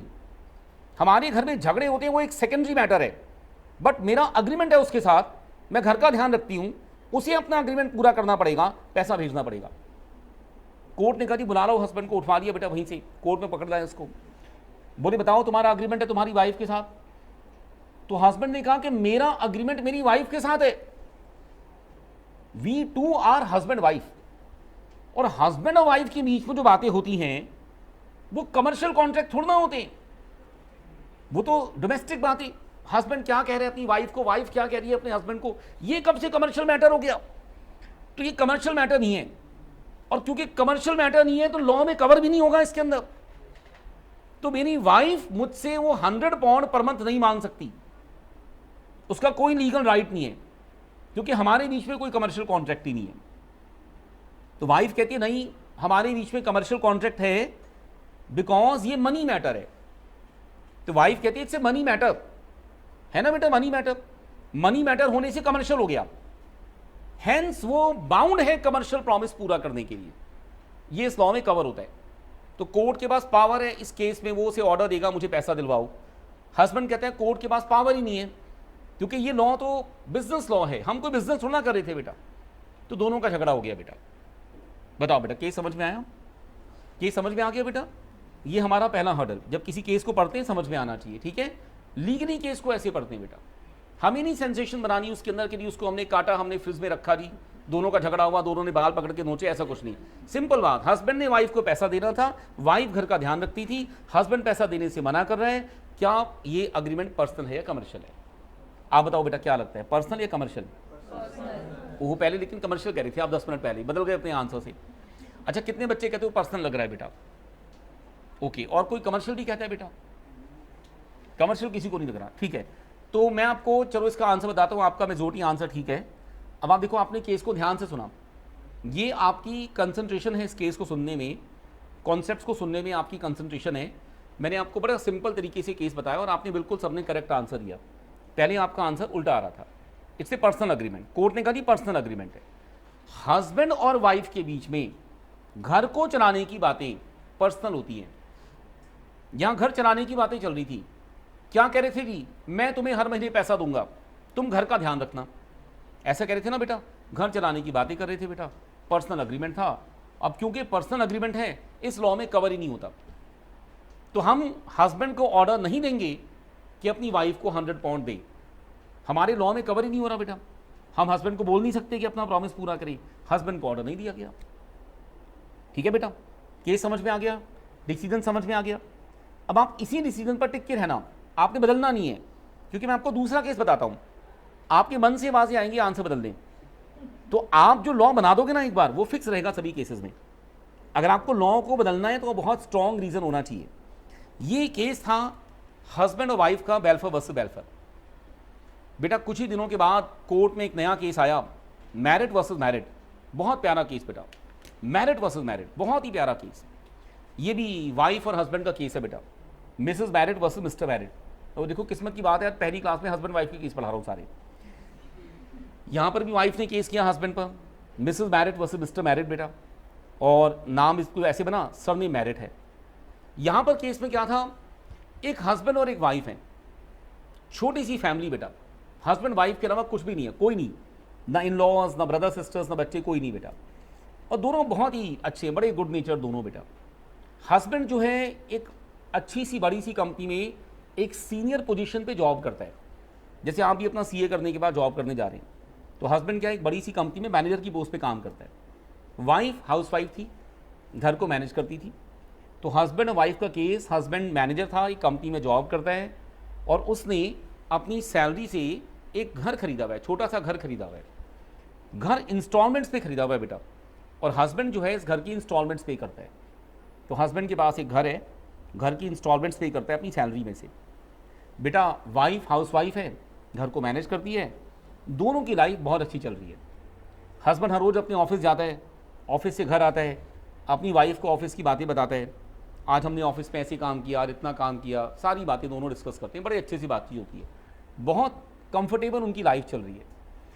एक दिन ये हस्बैंड अपनी ऑफिस जाता है, कंपनी के डायरेक्टर्स इसको बुलाते हैं, कहते हैं देखो तुम्हारे ऊपर बहुत वर्कलोड है, बहुत काम करना होता है, बहुत ज़्यादा काम का बोझ है, तो हम चाहते हैं तुम्हारी हेल्प करने के लिए एक सेक्रेटरी अपॉइंट कर दें, जो ऑफिस में तुम्हारा जो वर्कलोड है उसमें तुम्हारी हेल्प करेगी, तुम्हारे काम सारे मैनेज करेगी, फाइल्स अरेंज करेगी, डॉक्यूमेंट्स अरेंज करेगी, तुम्हारी मेल्स वगैरह सब चेक करेगी, तुम्हारी हेल्प होगी। ही इज़ वेरी हैप्पी, बड़ा खुश हुआ, एक हेल्पर मिलेगा, मैं तो सारा काम उससे ही कराऊंगा, काम भी नहीं करना पड़ेगा। तो बेटा विद इन अ वीक और सो एक बड़ी ही सुंदर सी सेक्रेटरी अपॉइंट हो गई बेटा। अब he is even more happy, जैसे आप लोग स्माइल कर रहे हो, खुश हो रहे हो सुन के, he is also very happy बेटा। सारा काम वो करती है बेटा, सारी फाइल्स वो मैनेज करती है, सारी डॉक्यूमेंट्स मैनेज करती है, सारा आधा काम अपना ऑफिस में उससे ही कराता है ना बेटा। दोनों की बड़ी अच्छी अंडरस्टैंडिंग हो गई, दोनों की अंडरस्टैंडिंग बढ़ती गई, जैसे मैं देख रहा हूँ आपका स्माइल बढ़ता जा रहा है। दोनों की फ्रेंडशिप हो गई बहुत अच्छी बेटा, फ्रेंडशिप बढ़ती गई बढ़ती गई बढ़ती गई, और कुछ टाइम के बाद दोनों का एक लव अफेयर शुरू हो गया। और इन्होंने क्या डिसाइड किया कुछ टाइम के बाद कि हम दोनों मैरिज करेंगे, but there is a problem, इनकी मैरिज हो नहीं सकती। बताओ क्यों नहीं हो सकती? वाह, देखो आपको मैरिज से कनेक्टेड तो सारे लॉ पता हैं, पढ़ने की जरूरत ही नहीं बेटा। तो इनकी मैरिज हो नहीं सकती क्योंकि ऑलरेडी मैरिड है। तो इसका इलाज सोचा दोनों ने कि मिस्टर मैरिड अपनी वाइफ को डिवोर्स दे दें, अपनी वाइफ को डिवोर्स दे दें और उसके बाद सेक्रेटरी से मैरिज कर दें। तो ऐसा दोनों ने सोचा। मिस्टर मैरिड अपने घर पे गए, अपनी वाइफ को हर रोज ऑफिस की बातें बताती थी, आज भी बता रहे, हर रोज बताती थी, ऑफिस में एक सेक्रेटरी है, मेरा सारा काम मैनेज करती है, सारी फाइल्स मैंने उसको पकड़ा दी, वही मैनेज करती है, डॉक्यूमेंट सारे चेक करती है, मेल सारी चेक करती है, उनकी रिप्लाई बनाती है, मेरा तो सारा काम मैंने उसको दे दिया। आज भी बता रहे हैं कि सेक्रेटरी है, बहुत अच्छा काम मैनेज करती है, डॉक्यूमेंट सारे मैनेज करती है, हमारी बड़ी अच्छी अंडरस्टैंडिंग है। बताते बताते बताते बताते बोले हम दोनों ने डिसाइड किया कि मैरिज करेंगे। तो वाइफ को तो बेटा अचानक धप्पा हो गया, है ना बेटा, दोनों का झगड़ा हो गया बेटा इसी बात पर, दोनों में आर्गुमेंट्स हो गए, बड़ा झगड़ा हुआ बेटा। कहते हैं पूरा दिन झगड़ा चलता रहा, 1 दिन 2 दिन 3 दिन 4 दिन दोनों के बीच में आर्गुमेंट्स हो गए, झगड़ा चलता रहा, झगड़ा चलता रहा। घर में हर रोज दोनों झगड़ा करते, सुबह दोपहर शाम। 4-5 दिन के बाद वाइफ ने क्या सोचा कि देखो मेरी फैमिली तो स्पॉइल हो गई है ना, तो मैं क्यों इस फैमिली में रहूं। अब ये अपनी सेक्रेटरी से मैरिज करना चाहता है तो जाओ इसको जाने दो, सेक्रेटरी से मैरिज करने दो। तो वाइफ ने अपने हस्बैंड को कहा एक काम करो कि हमारी फैमिली तो स्पॉइल हो गई, कम से कम तुम खुश रहो, जाओ अपनी सेक्रेटरी से मैरिज कर दो, मैं तुम्हें डिवोर्स दे देती हूँ, है ना बेटा। हस्बैंड इज वेरी हैप्पी बेटा, वो तो यही चाहता था बेटा। उसने अपनी वाइफ को बोला लेकिन एक बात है कि तुम डिवोर्स के बाद कहाँ रहोगी, तो मैं ये घर तुम्हारे नाम पे कर दूंगा, प्रॉपर्टी मैटर, और इस घर की जो इंस्टॉलमेंट्स हैं वो भी तुम्हारे नाम पे कर दूंगा, मतलब इंस्टॉलमेंट्स में देता रहूँगा हर महीने, तुम घर में आराम से रहना। वाइफ ने कहा ठीक है, अग्रीमेंट हो गया। क्या अग्रीमेंट हुआ मुझे बताओ बेटा, आप दोनों के बीच में क्या अग्रीमेंट हुआ बोलो। हस्बैंड क्या देगा अपनी वाइफ को, घर देगा, और साथ में क्या देगा, बहुत बढ़िया, घर देगा और इंस्टॉलमेंट्स देगा, और वाइफ उसके बदले में हस्बैंड को क्या देगी बेटा, डाइवोर्स देगी। अग्रीमेंट हो गया बेटा, हस्बैंड वाइफ का डिवोर्स हो गया, वाइफ ने जो था डिवोर्स अपने हस्बैंड को दे दिया, हस्बैंड ने वो घर अपनी वाइफ के नाम पे कर दिया और वो चला गया, अपनी सेक्रेटरी से मैरिज कर दी, और घर की इंस्टॉलमेंट्स अपनी वाइफ को हर रोज देने लगा, है ना, हर महीने घर की इंस्टॉलमेंट्स देता है बेटा, इंस्टॉलमेंट्स पे होती जा रही हैं, दोनों अपनी अपनी लाइफ में खुश रहते हैं। मिसेस मैरिट ने कहीं जॉब शुरू कर दी और वो अपने घर को चलाती है, घर में रहती है, इंस्टॉलमेंट हस्बैंड दे ही रहा है बेटा, और अपना घर आराम से मैनेज करने लगी बेटा। कई महीने के बाद बेटा एक दिन मिसेस मैरिट कहीं घूमने गई हैं, जैसे सोचो हमारा डिस्ट्रिक्ट सेंटर है हमारे पास, है ना, मौसम अच्छा था आज की तरह, ठंडी ठंडी हवा चल रही है, डिस्ट्रिक्ट सेंटर के बाहर घूम रही हैं, घर का सामान ला रही हैं, वेजिटेबल्स घर की इकट्ठा करके ला रही हैं, दोनों हाथों में बड़े बड़े थैले हैं बेटा, घर का सामान बेचारी भरती है, जॉब भी करती है, घर भी चलाती है, और सामने से क्या देखती है कि डीसी का जैसे मैकडी है, उसके मैकडोनल्ड्स में से वो जो इनके एक्स हस्बैंड हैं, अब तो डिवोर्स हो गया ना, तो एक्स हस्बैंड मिस्टर मैरिट और उनकी सेक्रेटरी वाइफ मैकडोनल्ड्स में से बाहर आ रही है, हाथों में हाथ डाले हुए, एक एक हाथ में फैंटा, एक एक हाथ में बर्गर खाते हुए, फैंटा पीते हुए बाहर आ रहे हैं बेटा, बड़े खुश लग रहे दोनों। इन्हें बड़ा बुरा लगा, इसे बड़ा ख़राब लगा, इसने कहा दिस इज़ द गर्ल, यही वो लड़की जिसकी वजह से मेरा घर बर्बाद हो गया, मेरा डिवोर्स हो गया, मेरा हस्बैंड कितना अच्छा था, आज भी घर की इंस्टॉलमेंट्स पे करता है, तो मेरी फैमिली तो इसी ने ख़राब की। इसे बड़ा गुस्सा आया बेटा, उसने अपने सब्जी अब्जी के थैले नीचे रखे बेटा, उठ के गई बेटा, सेक्रेटरी को पकड़ा, 2 थप्पड़ खींच के मारे। सेक्रेटरी को बड़ा बुरा लगा, बड़ा इंसल्टेड फील हुआ बेटा, उसने भी अपनी फैंटा और बर्गर नीचे रखे, 2 थप्पड़ उसने लगाए बेटा इसे, दोनों का झगड़ा हो गया बेटा, डिस्ट्रिक्ट सेंटर में मैकडी के बाहर दोनों एक दूसरे के बाल पकड़ के लड़ रही हैं, हस्बैंड बीच में दोनों को रोकते हैं, दोनों को कह रहे मत लड़ो, सबके सामने बेइज्जती होती है, तो दोनों ने कहा मारो इसको, झगड़ा इसी की वजह से हो रहा है, इसकी भी पिटाई हो गई बेटा। अब असर ये हुआ कि मिस्टर मैरिट और उनकी एक्स वाइफ मिसेस मैरिट के बीच में आर्गुमेंट्स हो गए। वहीं पर मिस्टर मैरिट बोले देखो मैं हर रोज मैं कभी आके तुम्हें तंग नहीं करता, हर महीने तुम्हारे घर की इंस्टॉलमेंट्स पे कर रहा हूं, और तुमने सबके सामने मेरी और मेरी वाइफ की कितनी इंसल्ट की, तो जाओ अगले महीने से तुम्हारे घर की इंस्टॉलमेंट्स नहीं दूंगा। बेटा मिसेस मैरिट ने कहा नहीं, इंस्टॉलमेंट्स तो देनी पड़ेंगी, हमारे बीच में एग्रीमेंट था, मैंने तुम्हें डिवोर्स दिया उसके बदले में। बेटा बस दोनों का झगड़ा हो गया और मिस्टर मैरिट ने घर की इंस्टॉलमेंट्स देना बंद कर दिया। मिस्टर मैरिट ने, मिसेस मैरिट ने अपने एक्स हस्बैंड पर केस किया कि मेरा अग्रीमेंट था मेरे एक्स हस्बैंड के साथ कि वो मुझे घर देगा और उसकी इंस्टॉलमेंट्स देगा और मैं उसे डिवोर्स दूंगी। भाई मैंने अपना प्रॉमिस पूरा कर दिया, उसे ऑर्डर दो, वो भी अपना प्रॉमिस पूरा करेगा, इंस्टॉलमेंट्स देनी पड़ेंगी बेटा। बेटा मिस्टर मैरिट ने कोर्ट में आकर कहा कि जिस दिन हमारा अग्रीमेंट हुआ था, डेट ऑफ अग्रीमेंट जब अग्रीमेंट बना था, उस दिन हम दोनों हस्बैंड वाइफ थे, उस दिन तो हम लोग, हमारा डिवोर्स नहीं हुआ ना, तो बाद में हुआ, तो अग्रीमेंट बनाने के दिन हम दोनों हस्बैंड वाइफ थे। तो हस्बैंड वाइफ के बीच में जो बातें होती हैं, आपने भी बेल्फर वर्सेस बेल्फर केस में कहा था, वो सोशल अग्रीमेंट होता है, ठीक कह रहा हूं बेटा। तो हस्बैंड ने कहा उस दिन क्योंकि हम लोग हस्बैंड वाइफ थे, हमारा अग्रीमेंट सोशल अग्रीमेंट था, तो वो सोशल अग्रीमेंट होने की वजह से इस लॉ में कवर नहीं हुआ। तो हस्बैंड ने कहा जी ये अग्रीमेंट सोशल है, इस लॉ में कवर नहीं हो सकता, तो कोर्ट मुझे ऑर्डर नहीं दे सकता कि मैं अपनी वाइफ को वो पैसा दूं, घर की इंस्टॉलमेंट्स। वाइफ कहती है नहीं मैंने उसके बदले में डिवोर्स दिया है, हस्बैंड कहते हैं डिवोर्स तो बाद में हुआ। देखो बेटा अग्रीमेंट तो पहले बना ना, अग्रीमेंट बनने के दिन तो हस्बैंड वाइफ थे ना, और बेल्फोर वर्सेस बेल्फर केस में हमने बोला भी कि हस्बैंड वाइफ के बीच का अग्रीमेंट सोशल नेचर का होता है। तो कोर्ट ने कहा जी ये अग्रीमेंट, सॉरी हस्बैंड कहता है अग्रीमेंट सोशल नेचर का है, मुझे ऑर्डर आप नहीं दे सकते। वाइफ कहती है नहीं कमर्शियल नेचर का है और मेरे हस्बैंड को पैसा देना पड़ेगा। ठीक है बेटा, केस समझ में आ गया सबको बेटा। आप बताओ बेटा, क्या आपको लगता है कि इसका आंसर सेम बेल्फर वर्सेस बेल्फर केस की तरह होना चाहिए, या आपको लगता है अलग है? देखो अलग है तो कोई रीज़न चाहिए बड़ा बढ़िया सा अलग होने का, नहीं तो फिर तो सेम रहेगा बेटा। सेम है ओके। चलो आप कितने बच्चे कहते हो कि दोनों का केस का नेचर, दोनों का जजमेंट सेम होगा? एक बार हैंड रेज करो। ठीक है, बहुत बढ़िया, घबराना नहीं, आंसर गलत भी हो सकता है। देखो लॉ फर्स्ट टाइम पढ़ रहे हो ना बेटा, आप तो लॉ फर्स्ट टाइम पढ़ रहे हो, तो पहली बार में परफेक्शन नहीं आएगा केसेस में, धीरे धीरे आएगा, महीने भर के अंदर आएगा, है ना। मैं आपको सारा बहुत अच्छे से सिखा दूंगा, सारा बहुत अच्छे से आप आंसर बनाओगे। अभी फिर लिखना भी सीखेंगे। तो आप कितने बच्चे कहते हो दोनों का आंसर डिफरेंट है, डिफरेंट वाली बताओ बेटा। ओके चलो बहुत बढ़िया। और जो कुछ भी नहीं कह रहे पहले वो बताओ क्या कहते हो, जिन्होंने यस नो दोनों में हैंड रेज नहीं किया। डाउट हो रहा है केस के अंदर, डाउट होता है कैसा होना चाहिए। चलो आप कोई रीज़न दो बेटा, जिनको पर्सनल लग रहा है पर्सनल क्यों है, या कमर्शियल लग रहा है कमर्शियल क्यों है, कोई रीज़न दो बेटा।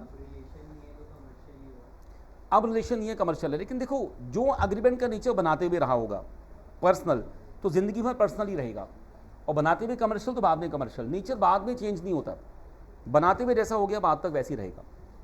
और बताओ बेटा।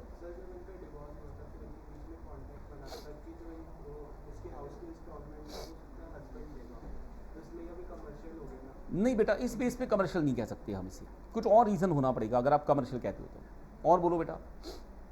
हाँ जी बताना है, बताओ जी बताओ, शाबाश कोशिश करो, कोई भी जो लगता हो पर्सनल या कमर्शियल कुछ भी लगता हो। हाँ बिल्कुल ठीक, ठीक है। और अगर पहले पर्सनल था तो बाद तक पर्सनल रहेगा। चलो अभी 2 मिनट के इस रीज़न को रख लेते हैं। और बताओ बेटा, शाबाश। और बोलो, आप रीज़न बताओ, क्योंकि आपके जो पेपर में आंसर है बेटा वो सब्जेक्टिव है।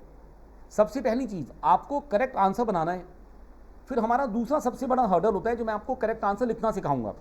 तो अभी आंसर बनाना है, फिर हम उसको लिखना सीखेंगे, है ना। तो मैं आपको लिखने की भी प्रैक्टिस कराऊंगा, पहले आपको करेक्ट आंसर एक बार बनाना है। हाँ बेटा कुछ कहना था।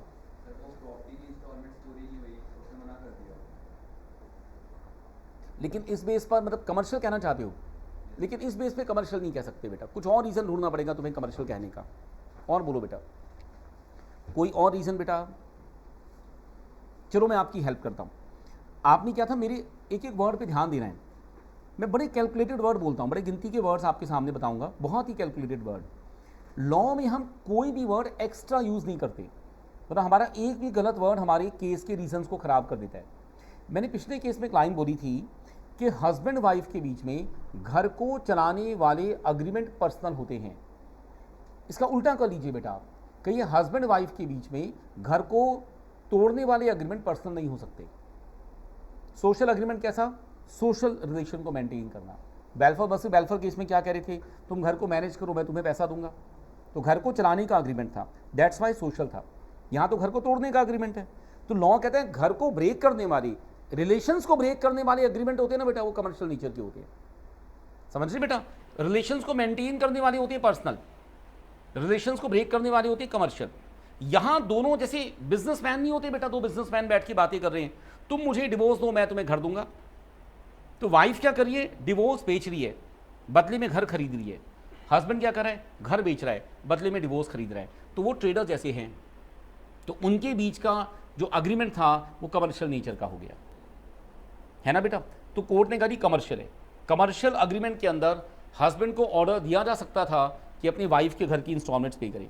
हस्बैंड को ऑर्डर दिया गया, वाइफ को घर की इंस्टॉलमेंट्स पे करनी पड़ेंगी। तो ये एक कमर्शियल नेचर का अग्रीमेंट हो गया जहां रिलेशंस को ब्रेक किया जा रहा है। तो मैंने क्वेश्चन आपसे पूछा था कुछ देर पहले केसेस पढ़ाने से पहले कि अगर रिलेशंस में मनी मैटर आ जाए तो कमर्शियल है या पर्सनल। तो अब आप क्या कहोगे, कहना रिलेशंस में मनी मैटर आ जाए जो रिलेशंस को मेंटेन करने के लिए हो तो वो है पर्सनल। रिलेशन से मनी मैटर आ जाए जो रिलेशंस को ब्रेक करने के लिए हो तो वो है commercial.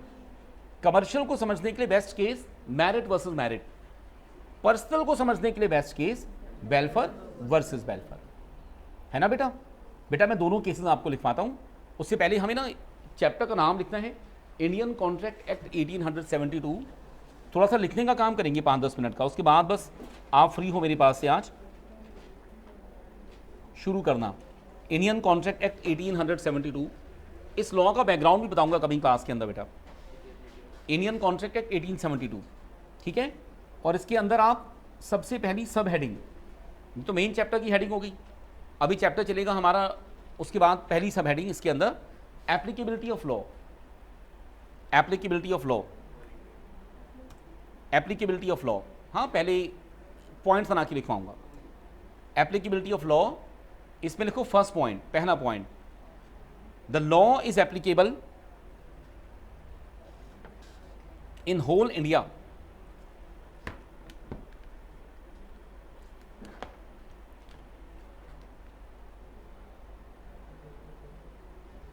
The law is applicable in whole India. Next point beta. The law is applicable upon commercial agreements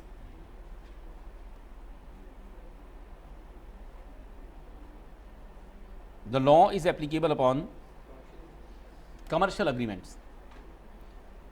same point में लिख रहे हैं, commercial agreements are also known as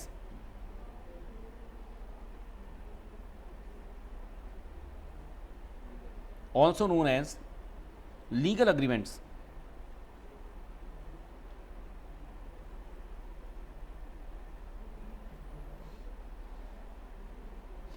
अगला पॉइंट बेटा, next point, this law is not applicable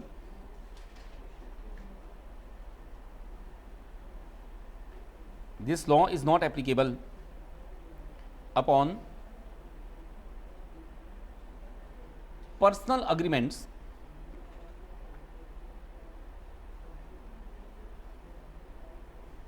which are also known as social agreements.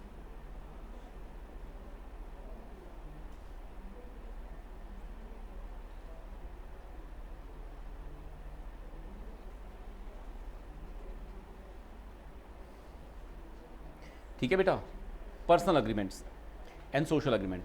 अगला point लिखो बेटा, commercial agreements are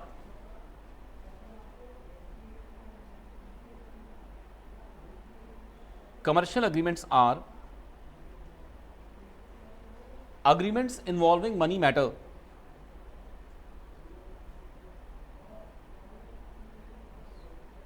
Agreements involving money matter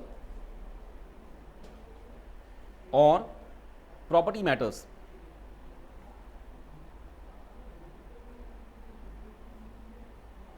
Agreements involving money matters or property matters. On the other hand,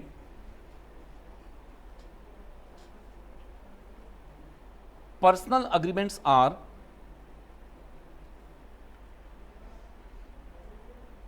the agreements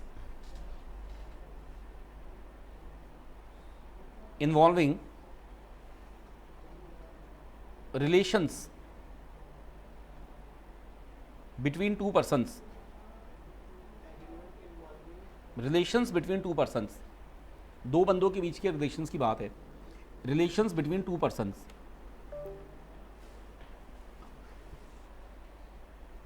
उसके बाद बेटा next point, बेटा case लिखवाऊंगा आपको. बेटा case को कैसे लिखना देखो, आज के लिए इनिशियली शुरुआत के लिए जब हम किसी भी केस को लिखते हैं ना बेटा, तो उसके जो फैक्ट्स होते हैं, केस की जो कहानी होती है, उसको लिखने के लिए एग्जाम में कोई मार्क्स नहीं मिलते. तो हमें केस के फैक्ट्स को कम से कम लिखना है, केस के नाम और केस के डिसीजन को बताना है, क्योंकि केस का जो डिसीजन है वो लीगल प्रिंसिपल है. जो फैक्ट्स हैं बेटा केस में क्या हुआ था वो उसकी कहानी है. तो कहानी को लिखना नहीं है, लेकिन इसको सीखना ज़रूरी है, क्योंकि एग्जाम के क्वेश्चंस में आंसर देने में हमारी हेल्प करेगी. तो आप लिखो बेटा, नेक्स्ट पॉइंट बनाओ, केस का नाम लिखो, बेल्फर versus बेल्फर. बेल्फर versus बेल्फर.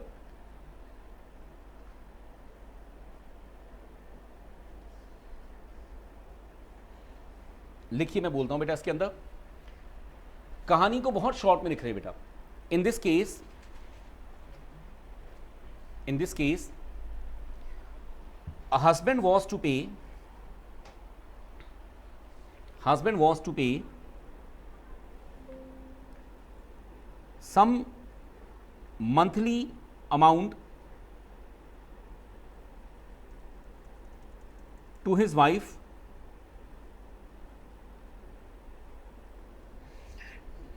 and wife was to take care of the house.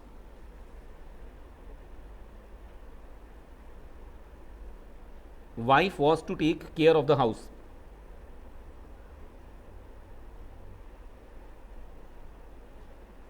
After some time,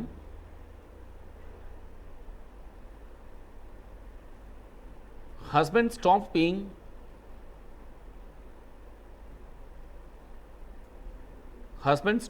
the monthly amount to wife.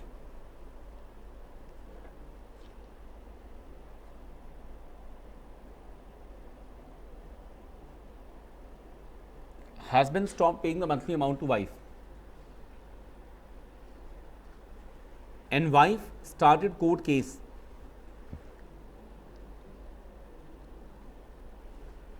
Wife started court case against the husband.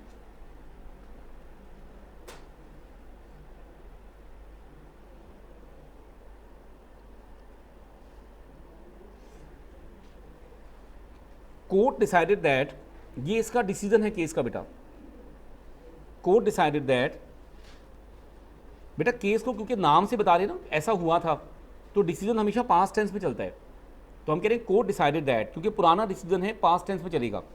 Court decided that this was a personal agreement,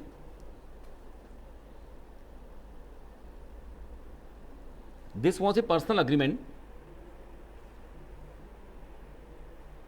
between husband and wife,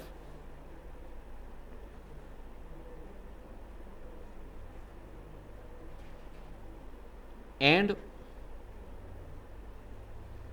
in this case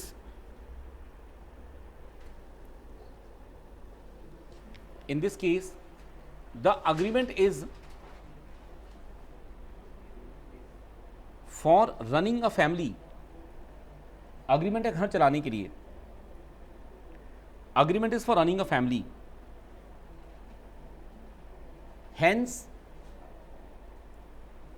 it is not covered under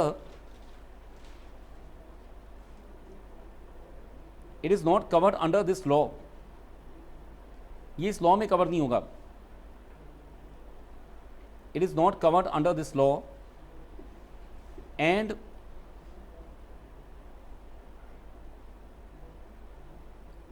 court cannot order the husband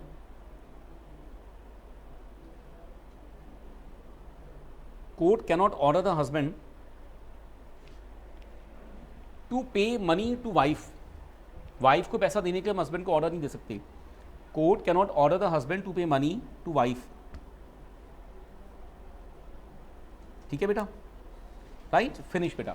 second case बेटा second case का नाम और facts मैं आपको short में लिखवाता हूँ. Second case का decision आपने लिखना है. जब कमिंग क्लास में आएंगे ना तो 3-4 लाइन में सेकंड केस का डिसीजन क्या था, क्या दोगे, रीजन में क्या दोगे. सेकंड केस के अंदर अग्रीमेंट हाउस को ब्रेक करने के लिए था, दैट्स वाई हम इसे कमर्शियल नेचर का मानते हैं. ठीक है बेटा, आप लिखो, केस का नाम डालो second, married versus married.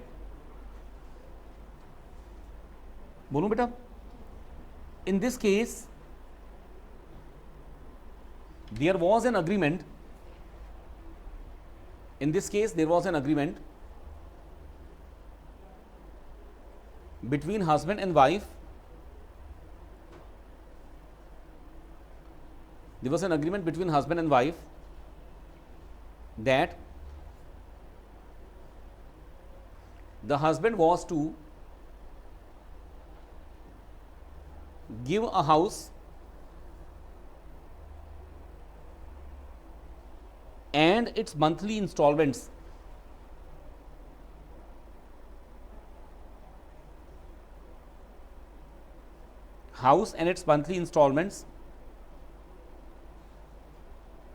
to his wife,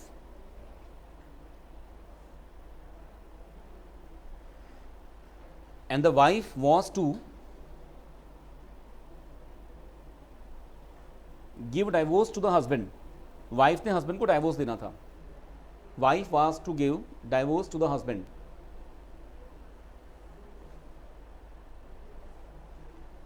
after divorce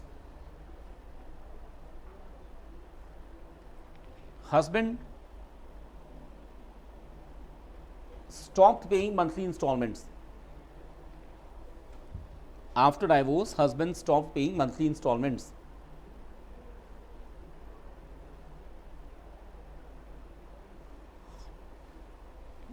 ठीक है बेटा. And wife started a court case. Wife started a court case. आप लिख दोगे इसका आंसर या मैं लिखवा दूं? चलिए, फर्स्ट केस है, मैं लिखवा देता हूं इसका भी आंसर. नेक्स्ट क्लास से केस आपको लिखने को दूंगा. आप लिख लो आंसर, छोटा सा ही आंसर है. लिखो, court decided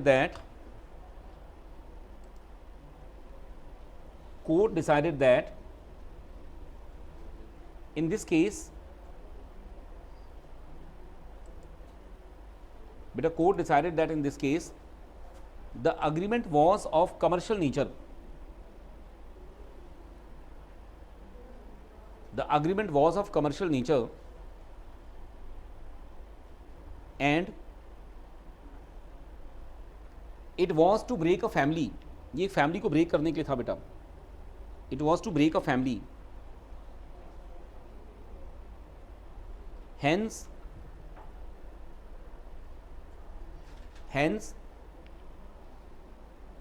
court could give order to the husband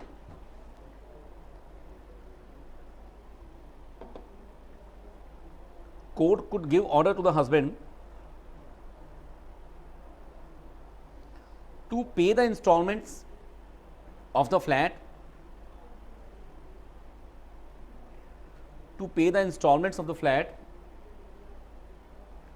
to his wife.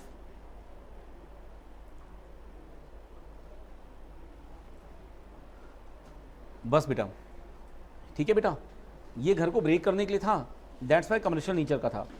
बेटा एक बार सारा पढ़ के देख लो, कोई भी डाउट आपके मन में हो कोई पूछना बेटा. एक बार देखो दोनों केसेस को, आप पढ़ के देखो, बस आज इतना ही काम करें बेटा. नेक्स्ट क्लास में से कंटिन्यू करेंगे आगे और नेक्स्ट क्लास में इस चैप्टर की प्रॉपर शुरुआत हो जाएगी बेटा अपनी, ठीक है ना. एक बार पढ़ के देख लो बेटा आप सारा.